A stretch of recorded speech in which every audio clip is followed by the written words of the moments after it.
कलयामि कलिध्वंसं कविं लोकदिवाकरं यस्य गोभिप्रकाशाभिराविद्यं निहतं तमः वाळिपरकालन् वाळिकलिकन्ये वाळिकुरयलूर् वाळ्वेन्दन् वाழியரோ மாயோனை வாழ்வலியால் மந்திரங்கொள் மங்கையர்கோன் தூயோன் சுடர் மானவேல் நெஞ்சுக்கிருள் கடிதீபம் அடங்கா நெடும் பிறவி நஞ்சுக்கு நல்லவமுதம் தமிழ நன்னூல் துறைகள் அஞ்சுக்கிலக்கியம் ஆரணசாரம் பரசமய பஞ்சு கனலின் பொறி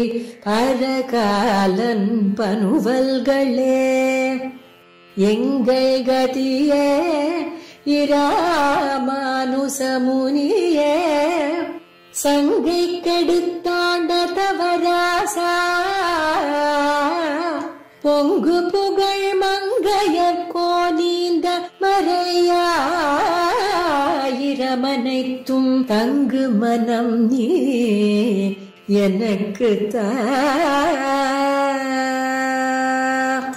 ஸ்ரீசைலேஷ தயாபாத்திரம் தீபக்தியாதி குணார்ணவம் யதீந்திர பிரவணம் வந்தே ரம்ய ஜாமாதரம் முனிம் லக்ஷ்மீநாத சமாரம்பாம் நாதயாமுன மத்தியமாம் அஸ்மதாச்சாரிய பரியந்தாம் வந்தே குருபரம்பராம் யோ நித்யம் அச்சுத பதாம்புஜ யுக்மருக்ம வியாமோகதஸ்ததிதராணி த்ரிணாயமேனே அஸ்மத்குரோர் பகவதோஸ்ய தயைகசிந்தோஹோ ராமானுஜஸ்ய சரணௌ சரணம் பிரபத்யே மாதாபிதா யுவதயஸ்தனயா விபூதிஸ் சர்வம் யதேவ நியமேன மதன்வயானாம் ஆத்யஸ்ய நः குலபதேர் வகுளாபிராமம் ஸ்ரீமத்ததங்கிரியுகலம் பிரணமாமி மூர்த்னாம் பூதம் சரஸ்ச மகதாஹ்வய பட்டநாத ஸ்ரீ பக்திசார குலசேகர யோகிவாஹான் பக்தாங்கிரேணு பரகால யதீந்திரமிஸ்ரான் ஸ்ரீமத்பராங்குஷமுனிம் பிரணதோஸ்மி நித்யம் கலயாமி கலித்வம்சம் கவிம் லோகதிவாகரம் யஸ்ய கோபிப் பிரகாஷாபிஹி ஆவித்யம் நிஹதம் தமஹ வாழிபரகாலன் வாழிகலிகன்னி வாழிகுரையலூர் வாழ்வேந்தன் வாழியரோ மாயோனை வாழ்வலியால் மந்திரங்கொள் மங்கையர்கோன் தூயோன் சுடர்மானவேல் நெஞ்சுக்கிருள்கடி தீபம் அடங்கா நெடும்பிறவி நஞ்சுக்கு நல்லவமுதம் தமிழ நன்னூல் துறைகள் அஞ்சுக்கிலக்கியம் ஆரணசாரம் பரசமய பஞ்சு கனலின் பொறி பரகாலன் பனுவல்களே எங்கள் கதியே ராமானுஜமுனியே சங்ககெடுத்தாண்ட தவராசா பொங்கு புகழ் மங்கையருகோன் ஈந்த மறையாயிரம் அனைத்தும் தங்குமனம் நீ எனக்குத்தா. ஸ்ரீமத் வேதமார்க்க பிரதிஷ்டாபனாச்சாரிய உபய வேதாந்தாச்சாரியராய் பரமஹம்ச பரிவ்ராஜகாச்சாரியராய் எழுந்தருளியிருக்கும் ஸ்ரீ யதுகிரி யதிராஜ நாராயண ராமானுஜ ஜீயர் சுவாமியின் திருவடி தாமரைகளில் அடியேன் தண்டவத் பிரணாமங்களை முதற்கண் சமர்ப்பித்துக் கொள்ளுகிறேன். சுவாமியினுடைய அனுகிரகத்தாலே திவ்ய பிரபந்த தாரா என்கிற இந்த நிகழ்ச்சியானது தொடர்ந்து ஒரு வருடத்துக்கு ஆழ்வார்களுடைய அருளிச் செயல்களை பற்றி ஏற்பாடு செய்யப்பட்டுள்ளது. அதில் ஒவ்வொரு பிரபந்தமாக நாமும் அனுபவித்து கொண்டு வருகிறோம். அதில் தற்போது கலியன் என்கிற திருமங்கையாழ்வாராலே இயற்றப்பட்ட முதல் பிரபந்தமான பெரிய திருமொழி என்கிற பிரபந்தத்தை பார்த்து வருகிறோம். இந்த பிரபந்தம் திருமங்கையாழ்வாருடைய 6 நூல்களுக்குள்ளே முதல் நூலாக கொண்டாடப்படுகிறது. மாறன் பணித்த தமிழ்மறைக்கு மங்கையர்கோன் ஆரங்கம் கூற அவதரித்த வீருடைய கார்த்திகையில் கார்த்திகை நாள் என்று மணவாள மாமுனிகள் திருமங்கையாழ்வாருடைய அவதார திருநக்ஷத்திரத்தை கொண்டாடும் போது நம்மாழ்வார் இயற்றின 4 பிரபந்தங்களும் 4 வேதங்களுக்கு சமமாக இருப்பதால் சம்ஸ்கிருத வேதத்துக்கு எப்படி 6 அங்கங்கள் இருக்கின்றனவோ அதே போல தமிழ் வேதத்துக்கும் 6 அங்கங்கள் இருப்பதற்காக திருமங்கையாழ்வார் அவதரித்து தானும் 6 பிரபந்தங்களை இயற்றினார் என்று கூறுகிறார். சம்ஸ்கிருத வேதத்துக்கு சீக்ஷா வியாக்கரணம் சந்தகா நிருக்தம் ஜோதிஷம் கல்பகா என்று 6 அங்கங்கள் சொல்லப்படுகின்றன. ஒருவன் வேதத்தை கற்கும் போதே இந்த 6 அங்கங்களோடு சேர்த்து கற்றால்தான் வேதத்தினுடைய சரியான பொருள் இதுதான் என்று புரிந்து கொள்ள இயலும். அதே போல சுவாமி நம்மாழ்வார் திருவிருத்தம், திருவாசிரியம், பெரிய திருவந்தாதி, திருவாய்மொழி என்று 4 வேத சமங்களான 4 திராவிட வேதங்களை பாடினார்.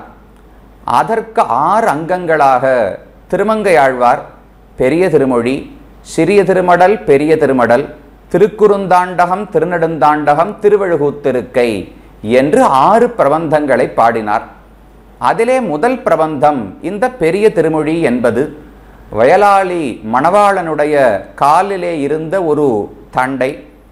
அதை தன்னுடைய பல்லாலே கடித்து இழுத்து போது அதை எடுக்க முடியாதபடியால், இதை நீ எந்த மந்திரத்தை போட்டு மயக்கி இருக்கிறாய் என்று திருமங்கையாழ்வார் கேட்க, அப்போது பகவான் திருமங்கையாழ்வாருக்கு திருமந்திரத்தை உபதேசித்தான். அந்த க்ஷணமே தன்னுடைய அகங்கார மமகாரங்களை எல்லாம் விட்டு தான் பகவானுக்கு தாசன், அடிமை என்பதை புரிந்து கொண்டு, வாடினேன் வாடி வருந்தினேன் மனத்தால் பெருந்துயர் இடும்பையில் பிறந்து என்று இந்த பிரபந்தத்தை திருமங்கையாழ்வார் துவங்கினார். அந்த ஆழ்வாருடைய பிரபந்தத்தில் தற்போது நாம் அனுபவிக்க வேண்டியது 8வது திருமொழி, 8ஆம் பத்தினுடைய 10வது திருமொழி.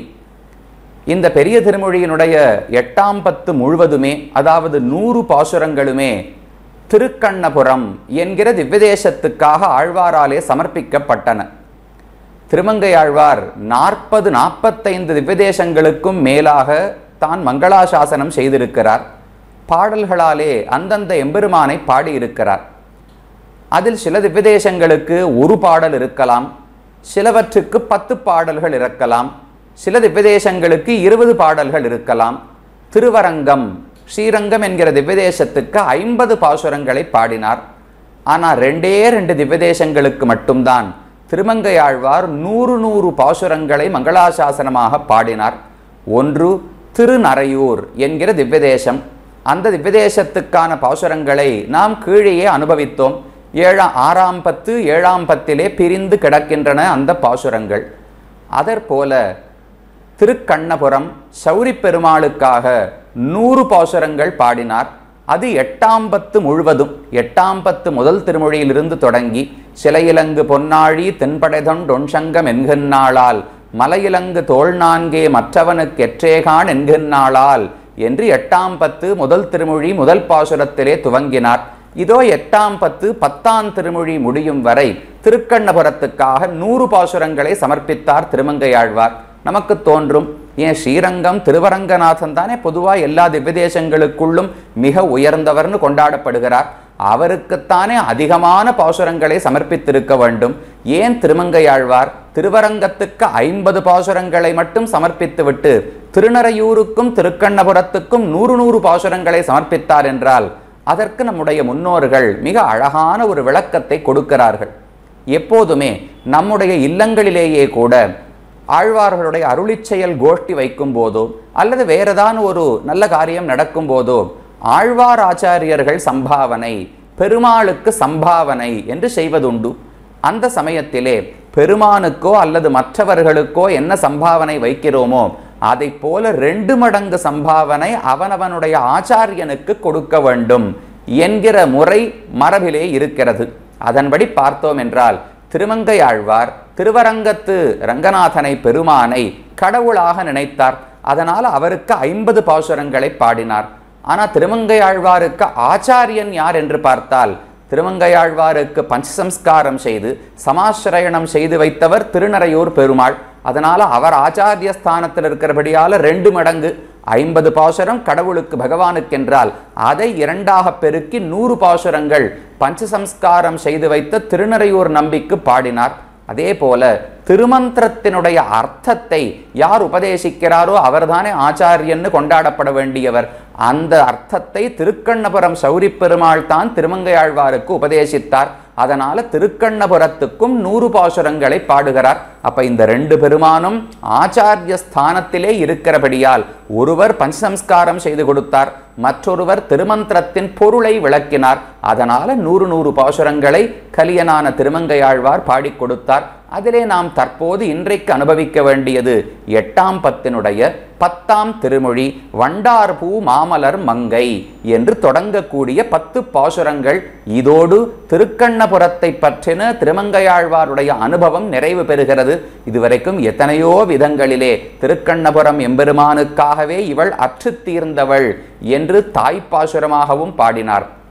அவனுடைய அழகிலே மயங்கி இவனுக்கு மேல் ஒரு பிராப்பியம் அடைய வேண்டிய இலக்கே கிடையாது என்று பாடினார்.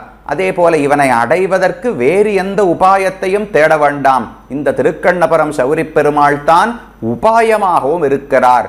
உபாயம் பிராப்பியம் இரண்டும் இந்த பகவான் தான் என்று ஆழ்வார் நிர்ணயம் செய்து 10 அவதாரங்களையும் இந்த பெருமானாகவே வைத்து அனுபவித்து எத்தனையோ விதமான பாடல்களை இதுவரை பாடி இருக்கிறார்.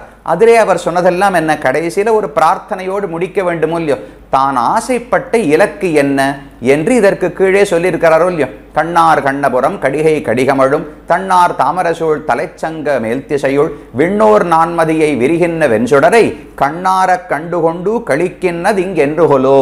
எப்போது நான் பகவானை கண்ணார சேவித்து ஆனந்தப்பட போகிறேனோ என்று ஆசைப்பட்டார். அப்படி பகவானை நேரடியாக அர்ச்சாவதாரமாக சேவிப்பதை சொல்லவில்லை, நேரடியாக வைகுந்தத்தில் சென்று பகவானை கண்டு சேவித்து கழித்து கைங்கரியம் செய்ய வேண்டுமோ இல்லையோ, அது ஆழ்வாருக்கு ஆசை இருக்கிறது. அதனாலே அந்த பகவானை என்றைக்கு காணப்போகிறேனோ என்று கீழே பல இடங்களிலே பாடியிருக்கிறார். என்றைக்கு காணப்போகிறேன் என்னைக்கு காணப்போகிறேன்னு பாடினால் போருமா?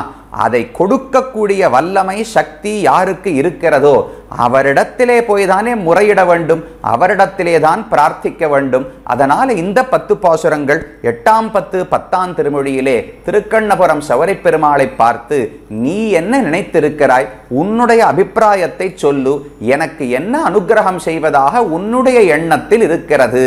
என நான் எத்தனையோ ஆசைப்படலாம், எனக்கு ஆசை உன்னை கண்டு கழிக்க வேண்டும் என்று நான் வெளிப்படுத்தி விட்டேன். அதை யார் யாரோ கொடுக்க முடியாது, நீதான் கொடுத்தாக வேண்டும். அதை கொடுக்கக்கூடிய நான் ஆசைப்பட்ட புருஷார்த்தத்தை கொடுக்கும் வல்லமை படைத்தவனான கண்ணபுரத்து எம்பெருமானே, நீ சொல்லு, உன்னுடைய அபிப்பிராயம் என்ன, நீ என்ன அனுகிரகம் எனக்கு செய்வதாக இருக்கிறாய் என்று இந்த 10 பாசுரங்களாலே கேட்கிறார். அப்படி ஒவ்வொரு கேள்வியாக பகவான் அதற்கு மேலே கேட்க கேட்க அதுக்கெல்லாம் ஆழ்வார் பதில் சொல்லிக் கொண்டே வருகிறார். கடைசியில பதிகம் முடியும் போது பார்த்தால், நான் ஆசைப்பட்டதை நீ கொடுத்து விட்டாய், மிக்க நன்றின்னு சொல்லி பாசுரத்தை முடிச்சுடுறார். ஆழ்வாருக்கு பகவான் என்னதான் கொடுக்கவில்லை, இவருக்கு திருமந்திரத்தை உபதேசித்து இவர் அடிமை என்பதை இவருக்கு உணர்த்தி இவரை கொண்டு இத்தனை பாசுரங்களை பாட வைத்து ஆழ்வார் என்கிற ஸ்தானத்தை கொடுத்து மனதில் உலக விஷயங்களில் ஆசையே இல்லாதபடிக்கு வாசனையோடே அறுத்து கொடுத்து இவருடைய பாபங்களை எல்லாம் போக்கி வைகுந்தம் அடைவது திண்ணம் பகவத் கைங்கரியம் கிடைக்கும் என்கிற நம்பிக்கையை ஏற்படுத்தி இவரை கொண்டு இத்தனை பாசுரங்கள் பெரிய திருமொழி என்கிற இந்த உயர்ந்த பிரபந்தத்தையே பகவான் பாட வைத்தாரோ இல்லையோ, இதையெல்லாம் பகவான் நினைவுபடுத்துகிறார். ஆழ்வார் இந்த 10 பாசுரங்கள் நீங்கள் பார்க்கும்போது தொடக்கத்தில் பார்த்தால், நீ எனக்கு என்ன செய்து கொடுக்க போகிறாய், உன் மனதில் என்ன அருள் செய்வதாக நினைத்து கொண்டிருக்கிறாய்னு முதல் பாட்டிலே கேட்க துவங்குகிறார். பகவான் மெதுவா ஒவ்வொரு கேள்வியா கேட்பார். ஆழ்வார் அதுக்கு பதில் சொல்ல போகும் போக்கில் ஆழ்வார் வாயிலிருந்தே வெளியே வந்து விடுகிறது, நீ எனக்கு ஏற்கனவே பல அருள்களை செய்து விட்டாய், உன் அனுகிரகத்தால் தான் இப்பேற்பட்ட பெருமையை நான் அடைந்திருக்கிறேன் என்று ஆழ்வார் உணர வேண்டுமோ இல்லையோ. அவர் இன்னும் உணரவில்லை, இன்னும் பகவான் எனக்கு செய்ய வேண்டும் நினைத்து கொண்டிருக்கிறார். ஆனால் அவர் வாயிலாயே எந்த அனுகிரகங்களை எல்லாம் பகவான் தான் செய்திருக்கிறான் என்பதை வெளியிட வைக்கிறார் இந்த 10 பாசுரங்களாலே திருக்கண்ணபுரம் சௌரி பெருமாள். என்ன பாசுரங்கள், அதனுடைய அர்த்தம் என்னன்னு பார்க்கலாம்.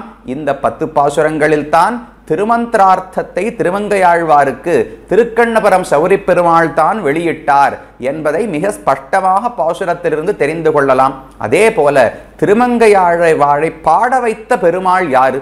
எப்பவுமே ஒருத்தருக்கு ஏதோ ஒரு விஷயத்தை பார்த்த உடனே அதை பாட வேண்டும். கவிஞன் என்று சொன்னால் ஏதோ ஒரு காலத்தில் ஒரு நிகழ்வு அவர் வாழ்க்கையிலே நடந்திருக்கலாம், இல்லை ஏதோ ஒரு பொருளிடத்திலோ ஒரு மனிதனிடத்திலோ அதிகமான ஆசையோ வெறுப்போ ஏதோ ஒன்று இருந்திருக்கலாம்.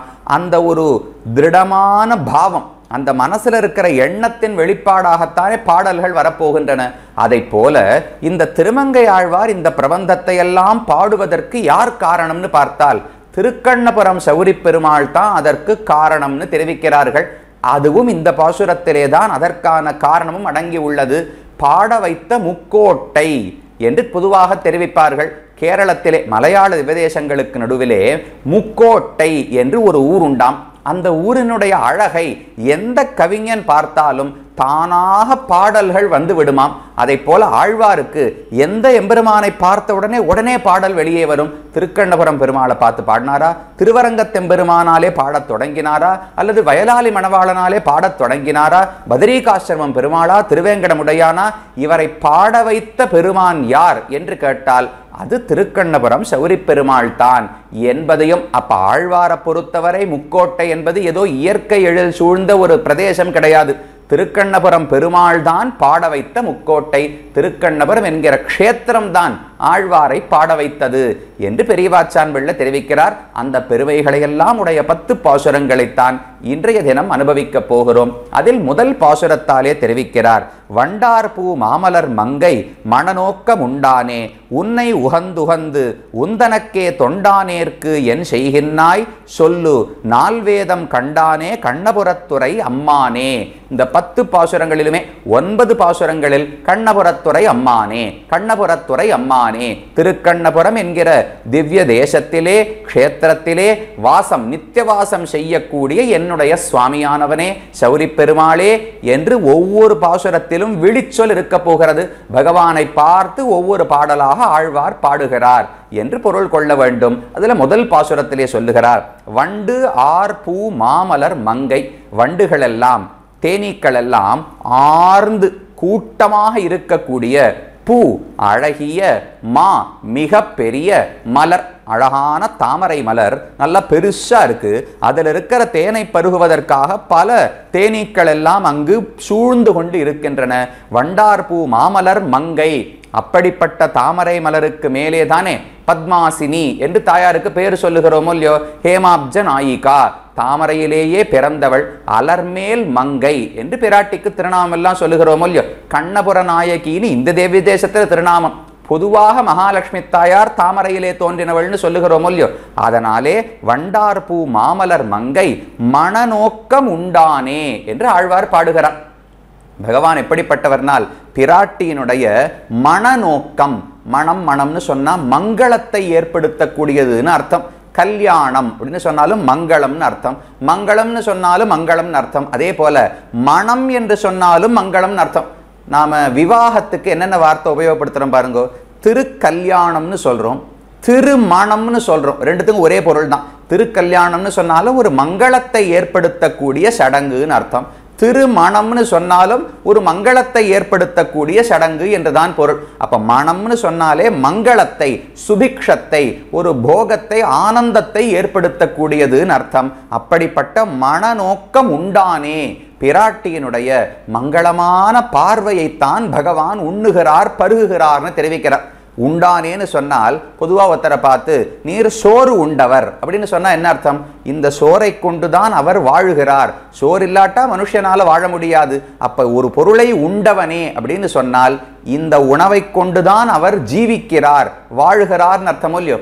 அதை போல் பகவான் திருக்கண்ணபுரம் சௌரி பெருமாள் வாழ்வது எதை கொண்டு என்றால் பிராட்டி கண்ணபுர நாயகி தாயாரனுடைய மங்களமான பார்வை இருக்கிறதே, அந்த பார்வையில் தான் சௌரி பெருமாள் வாழ்கிறாராம். ஏன் அந்த பார்வை இல்லாட்டா என்ன ஆகும்னால் தான் செய்யக்கூடிய செயல்கள் அனைத்துமே பிராட்டியினுடைய அங்கீகாரம் இருந்தால்தான் பயனுடையவை என்று பகவான் நினைக்கிறாராம். பராசர பட்டர் என்று ஒரு ஆச்சாரியர், அவர் ஒரு இடத்துல தெரிவிக்கிறார், ஸ்ரீயை சமஸ்த சிதச்சித் விதான வியசனம் ஹரேஹே அங்கீகாரிபிர் ஆலோகைஹி சார்த்தியந்தை கிருதோஞ்சலிஹி.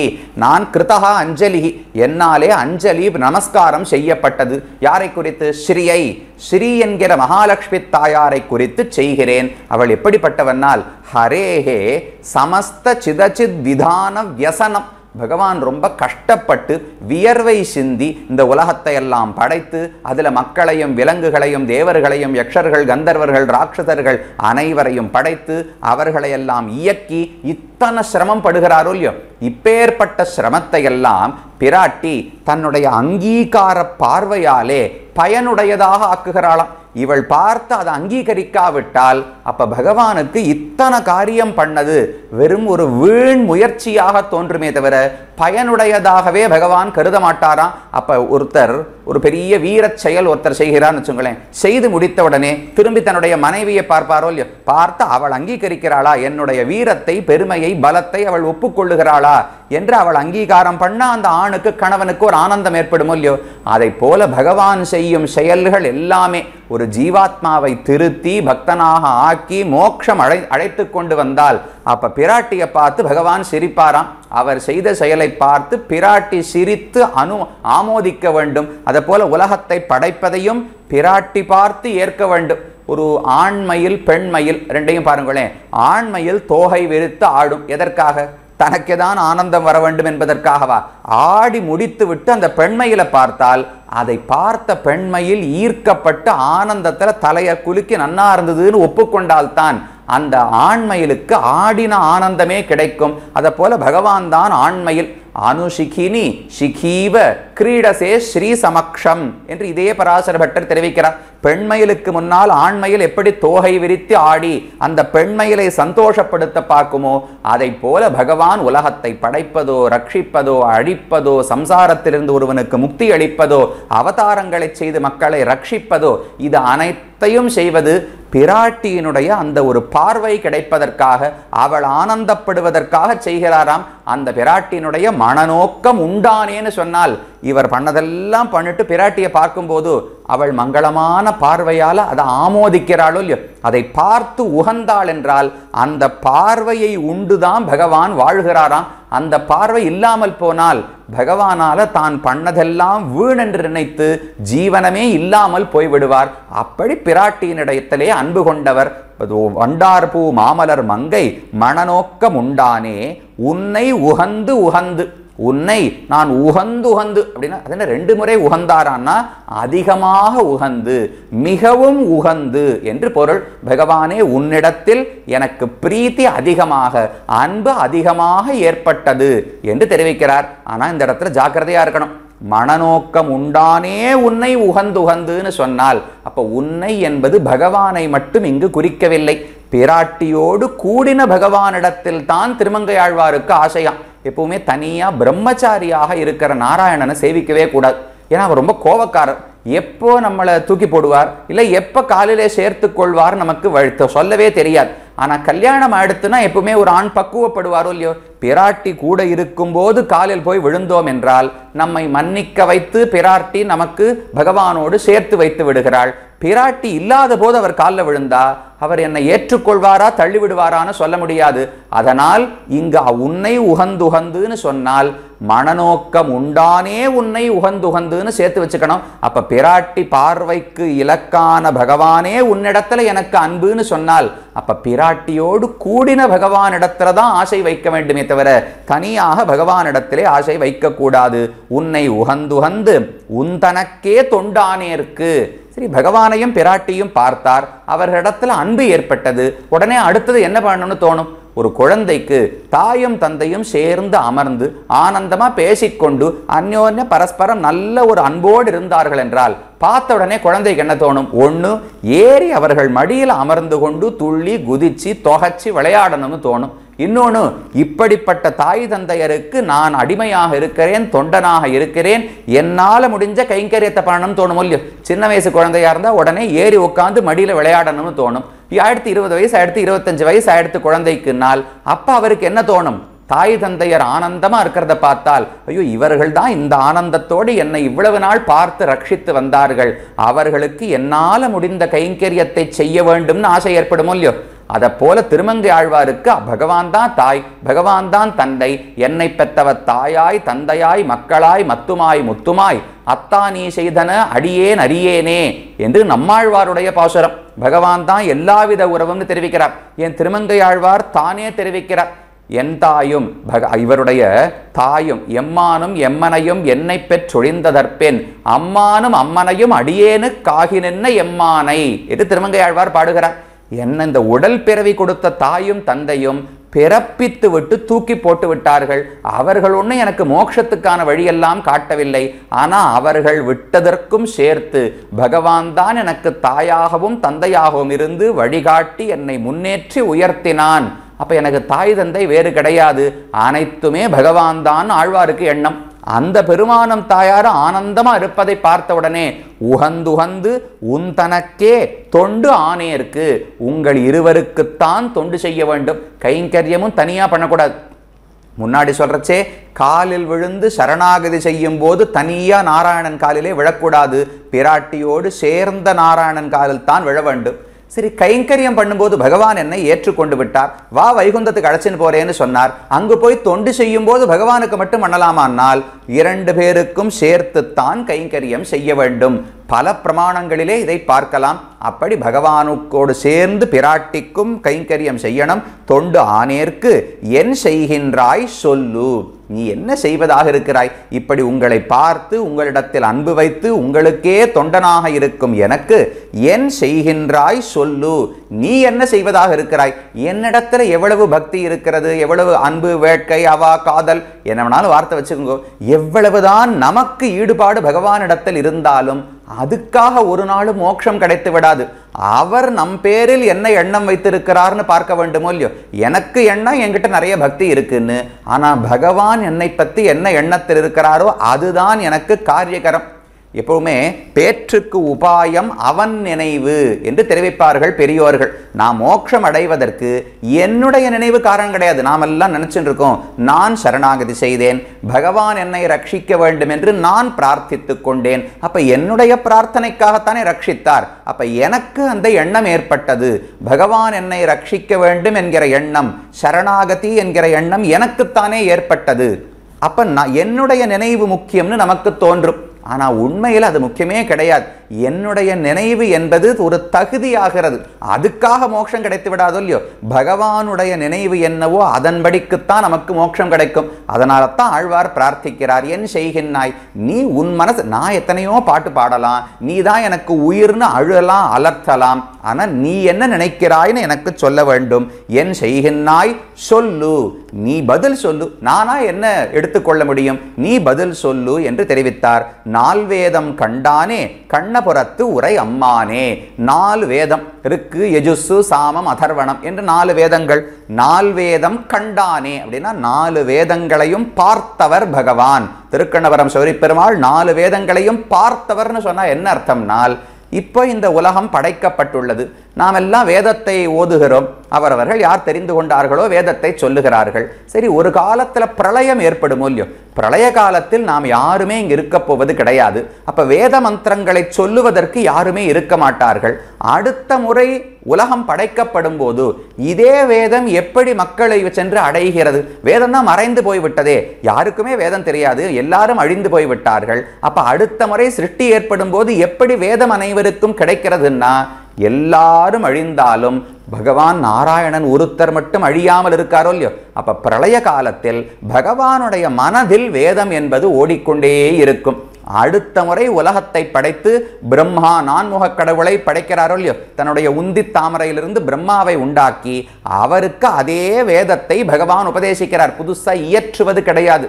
வேதம் என்பது அபௌருஷேயம், இயற்றப்படாத நூல் என்று சொல்லப்படுகிறது. அதனால்தான் 4 வேதம் செய்தானேன்னு ஆழ்வார் பாடல, 4 வேதம் கண்டானேன்னு பாடுகிறார். காண்பதுன்னா ஏற்கனவே இருக்கிற பொருளை பார்ப்பது என்றுதானே பொருள். அப்ப வேதத்தை பகவானும் இயற்றுவது கிடையாது, இருப்பதை அப்படியே நினைவில் கொள்ளுகிறார். பிரம்மாவிடத்திலே அடுத்த கல்பம், அடுத்த முறை சிருஷ்டி நடக்கும் போது உபதேசிக்கிறார். அப்ப 4 வேதம் கண்டானே, வேதம் அழிந்து போகாமல் எப்போதும் அதனுடைய வடிவம் மாறாமல் அதே வரிசையில் அதே வார்த்தைகள், அதே ஸ்வரங்கள், அதே வாக்கியங்கள் ஒன்று மாறாமல் அப்படியே அடுத்தடுத்த முறை சிருஷ்டி ஏற்படும் போது கடத்தி கொடுக்கிறாரோ இல்லையோ, அதுதான் 4 வேதம் கண்டானேன்னு பகவானை பற்றி தெரிவிக்கிறார். இது ஒரு அர்த்தம். இது மற்ற ஆச்சாரியர்கள் தெரிவிப்பது. பராசர பட்டர் மட்டும் வேறு ஒரு அர்த்தம் சொன்னார். 4 வேதம் கண்டானேன்னு சொன்னால் 4 வேதங்களால் காணப்படுபவன் என்று பொருள் வைத்துக் கொள்ள வேண்டும் தெரிவிக்கிறார். அதுவும் உண்மைதானே. வேதைச்ச சர்வைர் அகமேவ வேத்யான்னு கண்ணன் கீதையிலே சொல்லுகிறார். எல்லா வேதங்களும் பகவானை பற்றித்தான் பேசுகின்றன, வேற யாரை பற்றி பேச போகிறது? அப்ப 4 வேதங்களையும் கண்டவர் சௌரி பெருமாள்னு சொன்னாலும் சரிதான். 4 வேதங்களாலும் காணப்படுபவர் அறியப்படுபவர் சௌரி பெருமாள் என்று சொன்னாலும் சரிதான். 4 வேதம் கண்டானே கண்ணபுரத்துறை அம்மானே, இப்படிப்பட்ட நீ எங்கேயோ வைகுந்தத்தில் இருக்கிறாயின்னு இருந்து விடாமல் எங்களுக்காக இங்கு இறங்கி வந்து திருக்கண்ணபுரத்தில் உன்னுடைய சௌலபியத்தை காட்டிக்கொண்டு இருக்கிறாயே, நீ சொல்லு. நான் என்ன வைகுந்தத்தில் வந்து முறையிட்டேனா, பார்க்கடலுக்கு வந்து முறையிட்டேனா? அதெல்லாம் நான் வரவேண்டிய இடமே அல்ல. எனக்காக எங்களை போன்ற தாழ்ந்த மக்களுக்காக அனுகிரகிக்க வேண்டும் என்று நீ திருக்கண்ணபுரத்துக்கு வந்தாயோ இல்லையோ, அங்குதானே நான் வந்து முறையிடுகிறேன். நீ சொல்லு, என் செய்கின்றாய் சொல்லு என்று முதல் பாசுரத்தாலே தனக்கு பகவானிடத்தில் இருக்கக்கூடிய ஆசையை வெளிப்படுத்தி, இப்படி ஆசையோடு இருக்கிறேன், கைங்கரியத்தில் ஆசையோடு இருக்கிறேன், ஆனால் என் எண்ணம் முக்கியம் கிடையாது, உன் மனத்தினாலே என்ன நினைத்து கொண்டிருக்கிறாய், உன்னுடைய எண்ணம் என்ன, எனக்கு என்ன அருள் அடுத்தடுத்து செய்வதாக நீ நினைத்து கொண்டிருக்கிறாய் என்று முதல் பாசுரத்தாலே திருமங்கையாழ்வார் கேட்டார். அதுக்கு திருக்கண்ணபுரம் சௌரி பெருமாள் கேட்கிறார், இதெல்லாம் எங்கிட்ட கேட்கிறீரே, உலகத்துல எத்தனையோ பேர் இருக்கிறார்களே, அவரவர்கள் தங்கள் தங்கள் இஷ்டப்படி எத்தனையோ தெய்வங்களை தொழுகிறார்கள், நீரும் அதை போல வேறு யாரிடத்திலானும் போய் கேட்க வேண்டியதுதானே, ஏன் என்னிடத்தில் வந்து கேட்கிறீர் என்று சௌரி பெருமாள் கேட்பதாக வைத்துக்கொண்டு அடுத்த பாசுரம் பாடுகிறார். பெருநீரும் விண்ணும் மலையும் உலகேழும் ஒரு தாரா நின்னுள் ஒடுக்கிய நின்னையல்லால் வருதேவர் மற்றுளர் என்று எம்மனத்து இறையும் கருதேன்னான் கண்ணபுரத்துறை அம்மானே என்று 2வது பாசுரத்தில் பதில் சொல்றார். ஆழ்வாருடைய பதில், உன்னை தவிர வேறு ஒருத்தர தெய்வம்னு கருதினால்தானே நான் அவர்களிடத்திலே போய் நிற்பது, என்னை பொறுத்தவரை உன்னை தவிர வேறு தெய்வமே கிடையாது. சௌரி பெருமாள் கேட்டது, பல தெய்வங்கள் இருக்கிறார்களே, அவர்களிடத்துல போய் கேட்க வேண்டியதானேன்னு பெருமாளுடைய கேள்வி. அதுக்கு இவர் பதில் சொல்லுகிறார், பெரு நீரும், பெரிய நீரை கொண்டதான சமுத்திரம், விண்ணும் ஆகாசமும் மலையும், பெரிய பெரிய குலபர்வதங்கள், பெரிய மலைத்தொடர்கள் எல்லாம் சொல்றோம் இல்லையோ, விந்திய மலைத்தொடர்னு சொல்றோம், மேற்கு மலைத்தொடர்னு சொல்றோம், இமாச்சல மலைத்தொடர்னு சொல்றோம், மேரு பர்வதம்னு மிகப்பெரிய மலை இருக்கு, அந்த மலைகள் அனைத்தையும் உலகேழும் 7 லோகங்கள் அனைத்தையுமே ஒரு தாரா நின்னுள் ஒடுக்கிய, அது அப்படியே என்னமோ ஒரு கோர்த்து, ஒரு புஷ்பத்தை எப்படி மாலையாக கோர்ப்பார்களோ அதை போல இந்த மலைகள் கடல்கள் உலகங்கள் எல்லாத்தையும் கோர்த்து அப்படியே எடுத்து நின்னுள் ஒடுக்கிய, பிரளய காலம் வரும்போது தான் விழுங்கி வயிற்றிலே வைத்து அனைத்தையும் ரட்சித்து கொடுத்தாரோ இல்லையோ பகவான், அப்படி உலக அனைத்தையும் சொல்லும்போது நின்னுள் ஒடுக்கியன்னு ஆழ்வார் பாடுகிறார்.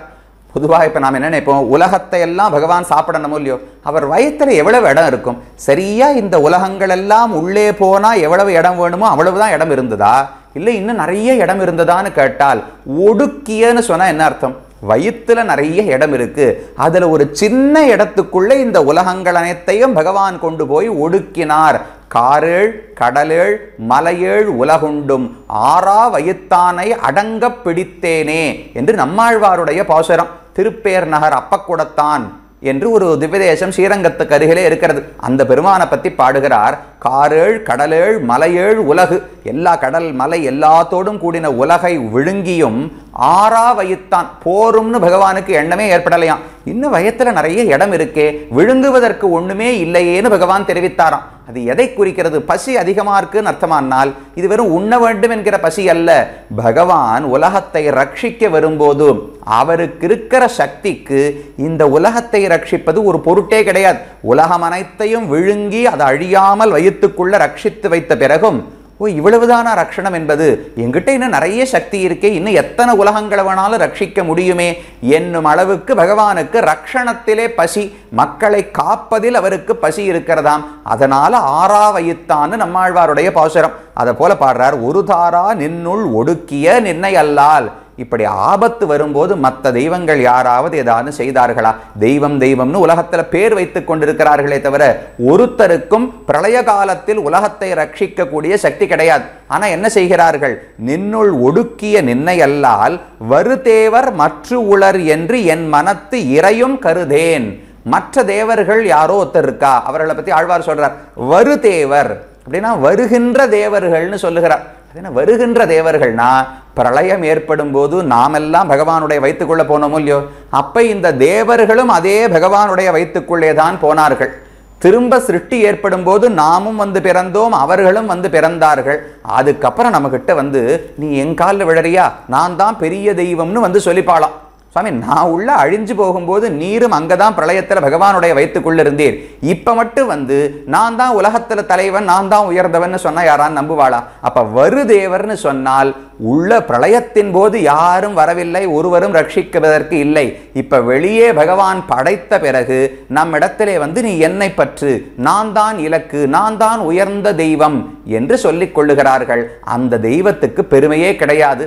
பொல்லாத தேவரை, தேவர் அல்லாரை, திருவில்லா தேவரை தேரேன்மின் தேவு என்று திருமிழிசையாழ்வாருடைய பாசுரம். 2 பாசுரங்கள் ரொம்ப அழகான பாசுரங்கள் பாடினார். ஒன்று தெரிவித்தார், காணிலும் உருப்பொலார், செவிக்கினாத கீர்த்தியார், பேணிலும் வரம் தர மிடுக்கிலாத தேவர். மற்ற தேவர்கள்லாம் எப்படி இருக்கான்னு தெரிவிக்கிறார். காணிலும் உருப்பொலார், ரொம்ப பார்க்கறதுக்கே கோரமான வடிவத்தோடு இருக்கிறார்கள். நாராயணனை பார்த்தா எவ்வளவு அழகான ஈர்க்கக்கூடிய திருமேனி. மற்ற தெய்வங்களை எல்லாம் பாருங்க, காணிலும் உரு பொலார், பொல்லாத உருவம், கோரமான உருவத்தை உடையவர்கள். செவிக்கு இனாத கீர்த்தியார், பகவானுடைய குணங்களை பாடினா கேட்டுட்டே இருக்கலாம் போல அமிர்தமாட்டம் இருக்கு. மற்ற தெய்வங்களுடைய செயல்பாட்டை எல்லாம் கேட்டா அது ஒண்ணு இனிமையா ஆனந்தத்தையே அளிப்பது கிடையாது. பேணிலும், அவர் காலில் விழுந்து அவருக்கு பக்தி பண்ணி நாம கேட்டாலும் வரம் தர மிடுக்கிலாத தேவரை, வரம் கொடுப்பதற்கும் அவர்களுக்கு சக்தியோ தைரியமோ கிடையாது. இதுதான் மற்ற தேவர்கள். அதனால் ஆணமென்று அடைந்து வாழும் ஆதர்கள் எம் ஆதிபால், பேணினும் பிறப்பெனும் பிணக்கருக்ககிற்றிரே. இப்படி மற்ற தெய்வங்கள் காலில் விழுகிறீரே, ஆணம் என்று அடைந்து வாழும் ஆதர்கள், ஆணம்னா இவர்கள் தான் ரட்சகர்கள் என்று நினைத்து கொண்டு இந்த மற்ற தெய்வங்கள் காலெல்லாம் விழுகிறீர்களே, அதனால என்ன பயன்? வேண்டாம். எம் ஆதிபால் பேடினும் பிறப்பெனும் பிறப்பருக்க, பிறப்புங்கிற ஒரு பெரிய நோய், வியாதி, துக்கம் இருக்கிறதே, அந்த துக்கத்தை போக்கணும்னால் எம் ஆதிபால், நான் பற்றக்கூடிய தெய்வம் தான் முழுமுதற் கடவுள், உலகத்தையே படைத்தவனான ஜெகத்காரணமான பரமாத்மா நாராயணன். அவனை பற்றினால்தான் இந்த பிறப்பு இறப்பு என்கிற சுடலிலிருந்து வெளிப்பட முடியுமே தவிர நீங்கள் சொல்லும் தெய்வர்களை தொழுது பிரயோஜனம் கிடையாதுன்னு திருமழிசையாழ்வார் பாடுகிறார். அப்ப பொல்லாத தேவர், தேவர் அல்லார், எல்லாம் பேச்சுக்கு தேவன் தேவன் பேர் வச்சு பாடே தவிர உண்மையான பெருமை கிடையாது. இன்னொன்னு சொன்னார், திருவில்லா தேவர். ஒருத்தனை தெய்வம்னு சொல்லணும்னால் மகாலட்சுமி தாயார் திரு, அவளுடைய சம்பந்தம் யாருக்கு இருக்கோ அவன்தான் தெய்வமாக இருக்க முடியுமே தவிர மற்றவர்கள் திருமார்பில் பகவான் இருக்கிறாரா? வேதாந்தம் யார் பரம்பொருள்னு தேடிக்கொண்டே போச்சான். உபனிஷத்து ஒவ்வொருத்தர் மார்பா பார்த்துட்டே போச்சான். நாராயணனுடைய மார்பிலே தான் பிராட்டி அமர்ந்திருந்த திருவடி தடங்கள் பதிந்திருந்தனவாம். இவர்தான் பரம்பொருள்னு உபனிஷத்து முடிவு பண்ணிடுத்தான். ஏதாந்தாஸ் தத்துவச்சிந்தாம் முரபிதுரசி எத் பாத சின்னை ஸ்தரந்தி என்று பராசர பட்டர் பாடுகிறார். அப்படி திருவில்லா தேவர் பகவான் ஒருத்தந்தான் திருவுக்கும் திருவாகிய செல்வன், ஸ்ரீயப்பதி. மற்ற தெய்வங்களுக்கெல்லாம் ஸ்ரீ சம்பந்தம் கிடையாது. அப்ப அவர்களை தெய்வம் என்றே நான் கருத மாட்டேன். ஒரு தாரா நின்னுள் ஒடுக்கிய நின்னையல்லால் வருதேவர் மற்று உளர், உன்னை தவிர தேவர் மற்று உளர் என்று என் மனத்து இறையும் கருதேன். நான் ஒரு க்ஷணம் கூட உன்னை தவிர வேறு ஒரு தெய்வம் உண்டுன்னு நான் கருதியதே கிடையாது. நீ ஒருவன்தான் தெய்வம், உன்னைத்தான் நான் பற்றி இருக்கிறேன். அதனால் கருதேன் நான் கண்ணபுரத்துறை அம்மானே என்று தெரிவிக்கிறார். அப்போ உன்னையே பற்றி இருக்கிறேன், நீயே மற்ற தெய்வங்களை பற்றவில்லைன்னு கேட்டாயோ இல்லையோ, உன்னை தவிர வேறு ஒரு தெய்வத்தை உள்ளதென்றே நான் ஏற்றுக்கொள்வதில்லை என்று 2வது பாசுரத்தாலே தெரிவித்தார். அதுக்கு மேல திருக்கண்ணபுரம் சௌரி பெருமாள் கேட்டார், சரி இவ்வளவு மட்டும்தானா? உம்முடைய பெருமை மற்ற தெய்வங்களை பற்ற மாட்டீர், இவ்வளவுதான் உம்முடைய தகுதியானால் அதோடு ஆழ்வார் நிற்கவில்லை. மற்ற தெய்வங்களை தொழமாட்டேன் என்பது மட்டுமல்ல, மற்ற தெய்வங்களை யார் தொழுகிறார்களோ அவர்களோடு சேரமாட்டேன் என்று அடுத்த பாசுரம் 3வது பாசுரத்திலே தெரிவிக்கிறார். மற்றுமோர் தெய்வம் உளது என்று இருப்பாரோடு உற்றிலேன், உற்றதும் உன் அடியார்க்க அடிமை, மற்றெல்லாம் பேசிலும் நின் திருஎட்டெழுத்தும் கற்று நான் கண்ணபுரத்துறை அம்மானே என்று 3வது பாசுரத்திலே பாடுகிறார். இதுல தான் சொல்றார், நின் திருவெட்டெழுத்தும் கற்று நான். பகவான் சௌரி பெருமாளிடத்திலிருந்தே அஷ்டாட்சரம் 8 எழுத்து மந்திரமான திருமந்திரத்தை பெற்றுக்கொண்டார். அந்த திருமந்திரத்திலிருந்து நான் ஒரு அர்த்தத்தை புரிந்து கொண்டேன். என்னவென்றால், மற்றுமோர் தெய்வம் உளது என்று இருப்பாரோடு உற்றிலேன். பகவான் நாராயணனை தவிர வேறு ஒரு தெய்வம் உள்ளது என்று யாராவது சொன்னார்கள் என்றால் அவர்களோடு உற்றிலேன், அவர்களோடு நான் சேரமாட்டேன், தொடர்பே வைத்துக் கொள்ள மாட்டேன். உற்றதும் உன் அடியார்க்க அடிமை. உற்றது நான் நன்னா ஆழமா புரிந்து கொண்டது, இதுதான் சாரம் என்று புரிந்து கொண்டது என்ன தெரியுமா? உன் அடியார்க்கு அடிமை, உன்னுடைய பக்தர்களுக்கு நான் பக்தன் என்று நான் புரிந்து கொண்டேன். எப்படி இந்த ஞானம் ஏற்பட்டதென்றால், நீதானே உபதேசித்தாய், திருமந்திரத்தை நீதான் எனக்கு உபதேசித்தாய். அந்த திருமந்திரத்தின் அர்த்தத்தையும், திருமந்திரத்தை உபதேசித்தவர் வயலாளி மணவாளன், திருமந்திரத்தின் அர்த்தத்தை உபதேசித்தவர் சௌரி பெருமாள். அந்த அர்த்தத்தை கேட்டு ஆழ்வார் என்ன புரிந்து கொண்டார் என்றால், அதை சொல்லுகிறார். மற்ற எல்லாம் பேசிலும் திருமந்திரத்தில் ஒரு அர்த்தம் கிடையாது, அதுல பல அர்த்தங்கள் சொல்லப்படுகின்றன. ஜீவாத்மா எப்படிப்பட்டவர்னு சொல்லப்படுகிறது, பரமாத்மா உண்மையில் எப்படிப்பட்டவர்னு சொல்லப்படுகிறது, ஜீவாத்மாவுக்கும் பரமாத்மாவுக்கும் தொடர்பு என்ன என்று சொல்லப்படுகிறது, முக்தி அடைவதற்கான வழி என்னன்னு சொல்லப்படுகிறது, மோட்சம் என்றால் என்ன, நாம் அடைய வேண்டிய புருஷார்த்தம் என்ன என்பது சொல்லப்படுகிறது. இதெல்லாம் அதே ஒரே 8 எழுத்துக்குள்ளே அடங்கி இருக்கிறது. ரிச்சஹா யஜூகும்ஷி சாமானி ததைவ ஆதர்வணானிச்ச சர்வம் அஷ்டாட்சராந்தஸ்தம் யச்சான்யதபி வாங்மயம்னு தெரிவிப்பார்கள். ரிக்வேதம், யஜுர்வேதம், சாமவேதம், அதர்வண வேதம், இதிகாசங்கள் 2, புராணங்கள் 18, அதுக்கு மேல என்னென்ன ஸ்மிருதிகள், தர்மசாஸ்திரங்கள், ஸ்தோத்திரங்கள் என்னென்ன இருக்குமோ இது அனைத்திலும் இருக்கும் அர்த்தங்கள் எல்லாம் இந்த 8 எழுத்துக்குள்ளே அடக்கம்னு பெரியோர்கள் தெரிவிக்கிறார்கள். அப்ப அறிய வேண்டிய அர்த்தங்கள் அனைத்தையும், அறிய வேண்டியதுன்னா உலக வாழ்க்கைக்கு அல்ல, ஒருவன் மோட்சம் அடைவதற்கு, சரணாகதி செய்து பகவானை அடைவதற்கு என்னென்ன அறிய வேண்டுமோ அது அனைத்தையும் சொல்லுகிறது. ஜீவாத்மா யாரு? ஞானமுடையவன், உடலை காட்டிலும் வேறுபட்டவன், பகவானுக்கு தொண்டன்னு சொல்லப்படுகிறார். பகவான் எப்படிப்பட்டவர்? உலகத்தை படைப்பவர், உலகத்தை ரட்சிப்பவர். நமக்கும் அவருக்கும் தொடர்பு என்ன? கணவனுக்கும் மனைவிக்கும் உள்ள தொடர்பு. ஒரு பகவானை தவிர வேறு யாருக்கும் நாம் தொண்டராக இருக்கக்கூடாது. நாராயணனுக்கே நான் தொண்டன் என்பது திருமந்திரத்தில் பிரணவத்திலிருந்து கிடைக்கிறது. அப்புறம் நமஹா என்கிற சொல்லாலே வணக்கம், பகவான் தான் எனக்கு மோட்சத்தை அளிக்க வேண்டுமே தவிர என் கையாலே எனக்கு முக்தி கிடையாதுன்னு சொல்லப்படுகிறது. நாராயணாய, பகவானுக்காகவே நான் இருக்க வேண்டும், அவனுக்கு கைங்கரியம் செய்வதுதான் என்னுடைய இலக்கு என்று சொல்லப்படுகிறது. இதை போல எத்தனையோ அர்த்தங்கள். இதெல்லாம் திருமங்கையாழ்வார் சௌரி பெருமானிடத்திலிருந்து கேட்டுக்கொண்டார். கேட்டுண்டு இப்ப அதுல இருந்து தேறின பொருள் என்ன? உற்றது. அதுல ஆராய்ந்து தனக்கு தேறின பொருளை தெரிவிக்கிறார். மற்றெல்லாம் பேசிலும் நின் திரு 8 எழுத்தும் கற்று நான் கண்ணபுரத்துறை அம்மானே, உற்றதும் உன் அடியார்க்க அடிமை. நாம் புரிஞ்சிட்டது என்ன தெரியுமா? நீ எத்தனையோ அர்த்தங்களை சொன்னாய், ஆனா எனக்கு முக்கியமா மனசுல பட்டது உன் அடியார்க்கு நான் அடிமை.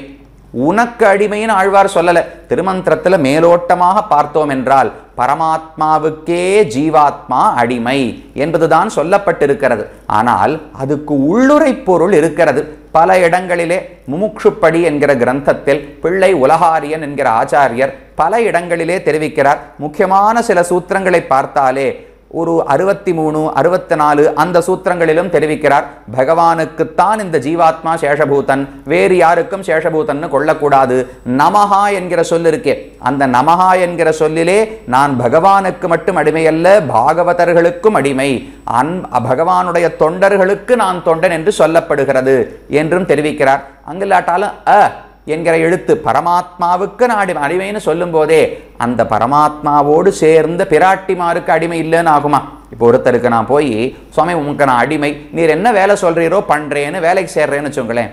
அவர் உடனே அடுத்த நாள் என்ன வேலைக்கு வர சொன்னார். அவர் வீட்டுக்கு போனேன். போன உடனே என் மனைவி உனக்கு வேலை சொல்லுவா, என்னென்ன பண்றாளோ பண்ணுன்னு சொல்லிட்டு அவர் புறப்பட்டு எங்கேயோ வெளியில போயிட்டார்.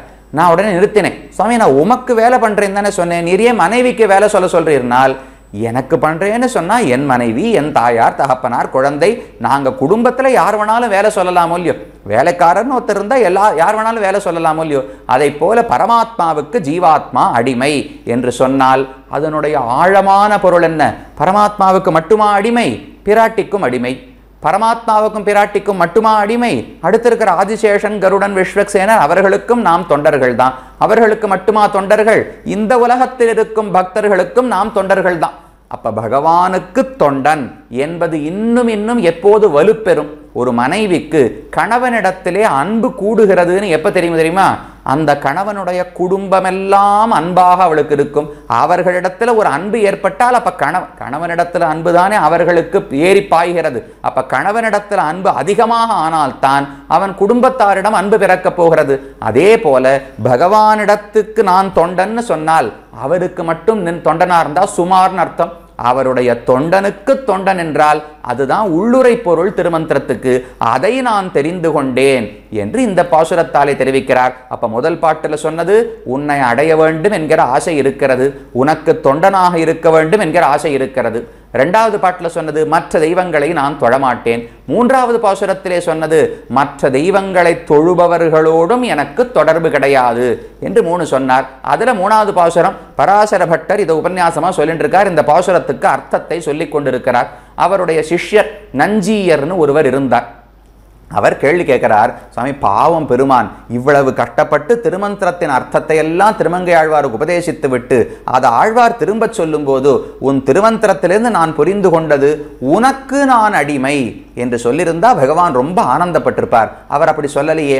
ஆழ்வார் சொன்னது உன் அடியார்க்கு அடிமைன்னு சொன்னாரே. இப்ப பகவான் ரொம்ப வருத்தப்பட்டிருப்பாரோ, சௌரி பெருமாள் முகம் ரொம்ப வாடி போயிருக்குமோ என்று நஞ்சியர் பராசர பட்டரை கேட்கிறார். அதுக்கு பராசர பட்டர் பதில் சொல்லலாம், ஒரு நாளும் இருக்காது, அல்லிக்கமல கண்ணனாய் இருக்கும் என்று பராசர பட்டர் நஞ்சியருக்கு பதில் சொன்னார். அல்லிக்கமல கண்ணனா இப்ப புதுசா ஒரு தாமரை நன்னா மலர்ந்து செக்கச்சவேல் இருக்குன்னு வச்சுங்களேன், அதை போல அழகான மலர்ந்த கண்களோடு பகவானுடைய திரு கண் இருந்ததா. எப்படி ஒருத்தர் வந்து நான் உனக்கு தொண்டன் கிடையாது இன்னொருத்தருக்கு தொண்டன்னு சொன்னா நமக்கு ஆனந்தம் வருமானால், தன்னுடைய தொண்டனுக்கு தொண்டன் என்று ஒருவன் சொன்னால் அப்பதான் பகவான் உண்மையாக ஆனந்தப்படுகிறாராம். எங்க தெரிந்து இந்த வார்த்தை எங்க இருக்கு? அல்லிக்கமல கண்ணன் எங்கே இருக்கிறது என்றால் நம்மாழ்வாருடைய இதே போன்ற ஒரு பாசுரம் 8ஆம் 10 10ஆம் திருவாய்மொழி நெடுமார்க்கடிமை செய்வேன் போல் என்கிற திருவாய்மொழியிலே நான் பக்தர்களுக்குத்தான் பக்தன் அடியவர்களுக்கு அடியவன் என்று ஆழ்வார் சொல்லிட்டே வரார். நீக்கமில்லா அடியாரதம் அடியார் அடியார் அடியார் எம் கோக்கள். யாரெல்லாம் பகவானை விட்டு நீங்காத அடியவர்களோ அவருடைய அடியவர்கள் தான் எனக்கு சுவாமி. அப்ப அவர்களுக்கு நான் தொண்டன் என்று ஆழ்வார் பாடினாரா.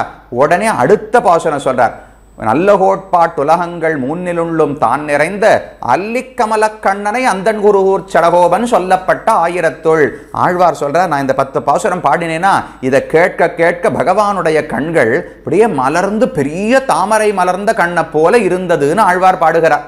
இதே தானே அங்கேயும் பக்தர்களுக்கு பக்தன்னு சொன்னா பகவானுக்கு முகம் வாடாதான்னு கேட்டால் ஒரு நாளும் வாடாது. ராமனுக்கு லக்ஷ்மணனையும் பரதனையும் பிடித்ததை விட சத்ருகுணனிடத்தில் தான் அதிகமான அன்பு உண்டா. ஏன்னா பரதனும் லக்ஷ்மணனும் ராமனுக்கு தொண்டர்கள், சத்ருகுணன் தான் பரதனுக்கு தொண்டனாக இருந்தான். அப்ப பக்தனிடத்தில் பகவானுக்கு எப்பவுமே தனி ஆசை உண்டு. அதனால இந்த இடத்துல பகவான் ஒரு நாள் வருத்தப்பட்டிருக்க மாட்டார். திருமங்கை ஆழ்வார் உற்றதும் உன் அடியார்க்கடிமைன்னு சொல்லும் போது மலர்ந்த கண்களோடு பகவான் ஆனந்தமாக கட்டாட்சித்திருப்பார் என்று பராசர பட்டர் நஞ்சியருக்கு தெரிவித்தாராம். அந்த ஐதிஹ்யமும் இந்த பாசுரத்திலே தான் சொல்லப்படுகிறது. இது 3வது பாசுரத்தினுடைய அர்த்தம் சொன்னார். சரி, அதெல்லாம் இருக்கட்டும். உம்மிடத்துல 3 குணங்கள், ஆசை இருக்குன்னு சொன்னீர், மற்ற தெய்வங்களை தொழமாட்டேன்னு சொன்னீர், மற்ற தெய்வங்களை தொழுபவர்களோடும் சேரமாட்டேன்னு சொன்னீர். இதெல்லாம் உம்மகிட்ட இருக்கக்கூடிய பண்புகள். அது மட்டும் இருந்தா போருமா? உம்மகிட்ட பண்பு இருந்தாலும் எனக்கு உம்மிடத்தில் ஒரு ஆசை இருக்க வேண்டாமா? உம்மை ஏற்றுக்கொள்ள வேண்டும், உமக்கு கைங்கரியத்தை கொடுக்க வேண்டும் என்றால் எனக்கு உம்மிடத்தில் ஆசை இருக்கணும். இது முதல் தேவை. 2வது புருஷகாரம். சிபாரிசு யாரான்னு பண்ண வேண்டாமா? இதை போல என்கிட்ட ஒரு நாளைக்கு 10,000 பேர் வந்து கேட்பா, நான் யாருன்னு ஏத்துக்க முடியும்? அதனால ஒரு பெரிய இடத்திலிருந்து சிபாரிசு வந்தால்தான் என்னால ஏற்றுக்கொள்ள முடியும். உமக்கு யார் சிபாரிசு இருக்கிறார்கள்னு பகவான் கேட்கிறார். இப்ப 2 கேள்வி.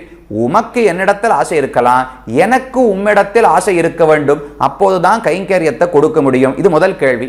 2வது, யாருடைய சிபாரிசு உமக்கு இருக்கிறது, யார் மூலம் இந்த கோரிக்கையை நீர் வைக்கிறீர் என்று 2 கேள்வி கேட்கிறார்.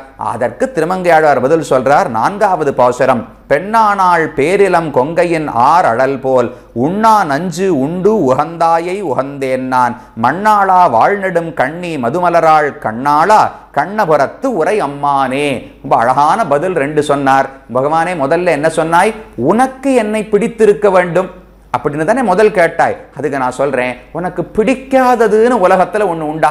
ஆழ்வார் ஒரு எடுத்துக்காட்டு சொல்றார். பகவானுக்கு எது பிடிக்கும்னு பார்த்தால், தான் பூதனை பெண்ணாக வேடமிட்டு கொண்டு தன்னுடைய மார்பிலே பாலுக்கு பதிலாக விஷத்தை வைத்துக்கொண்டு கண்ணனுக்கு கொடுத்தாளோ இல்லையோ, அதை கொண்டான்னு ஆசையா வாங்கி கண்ணன் சாப்பிட்டாராம்.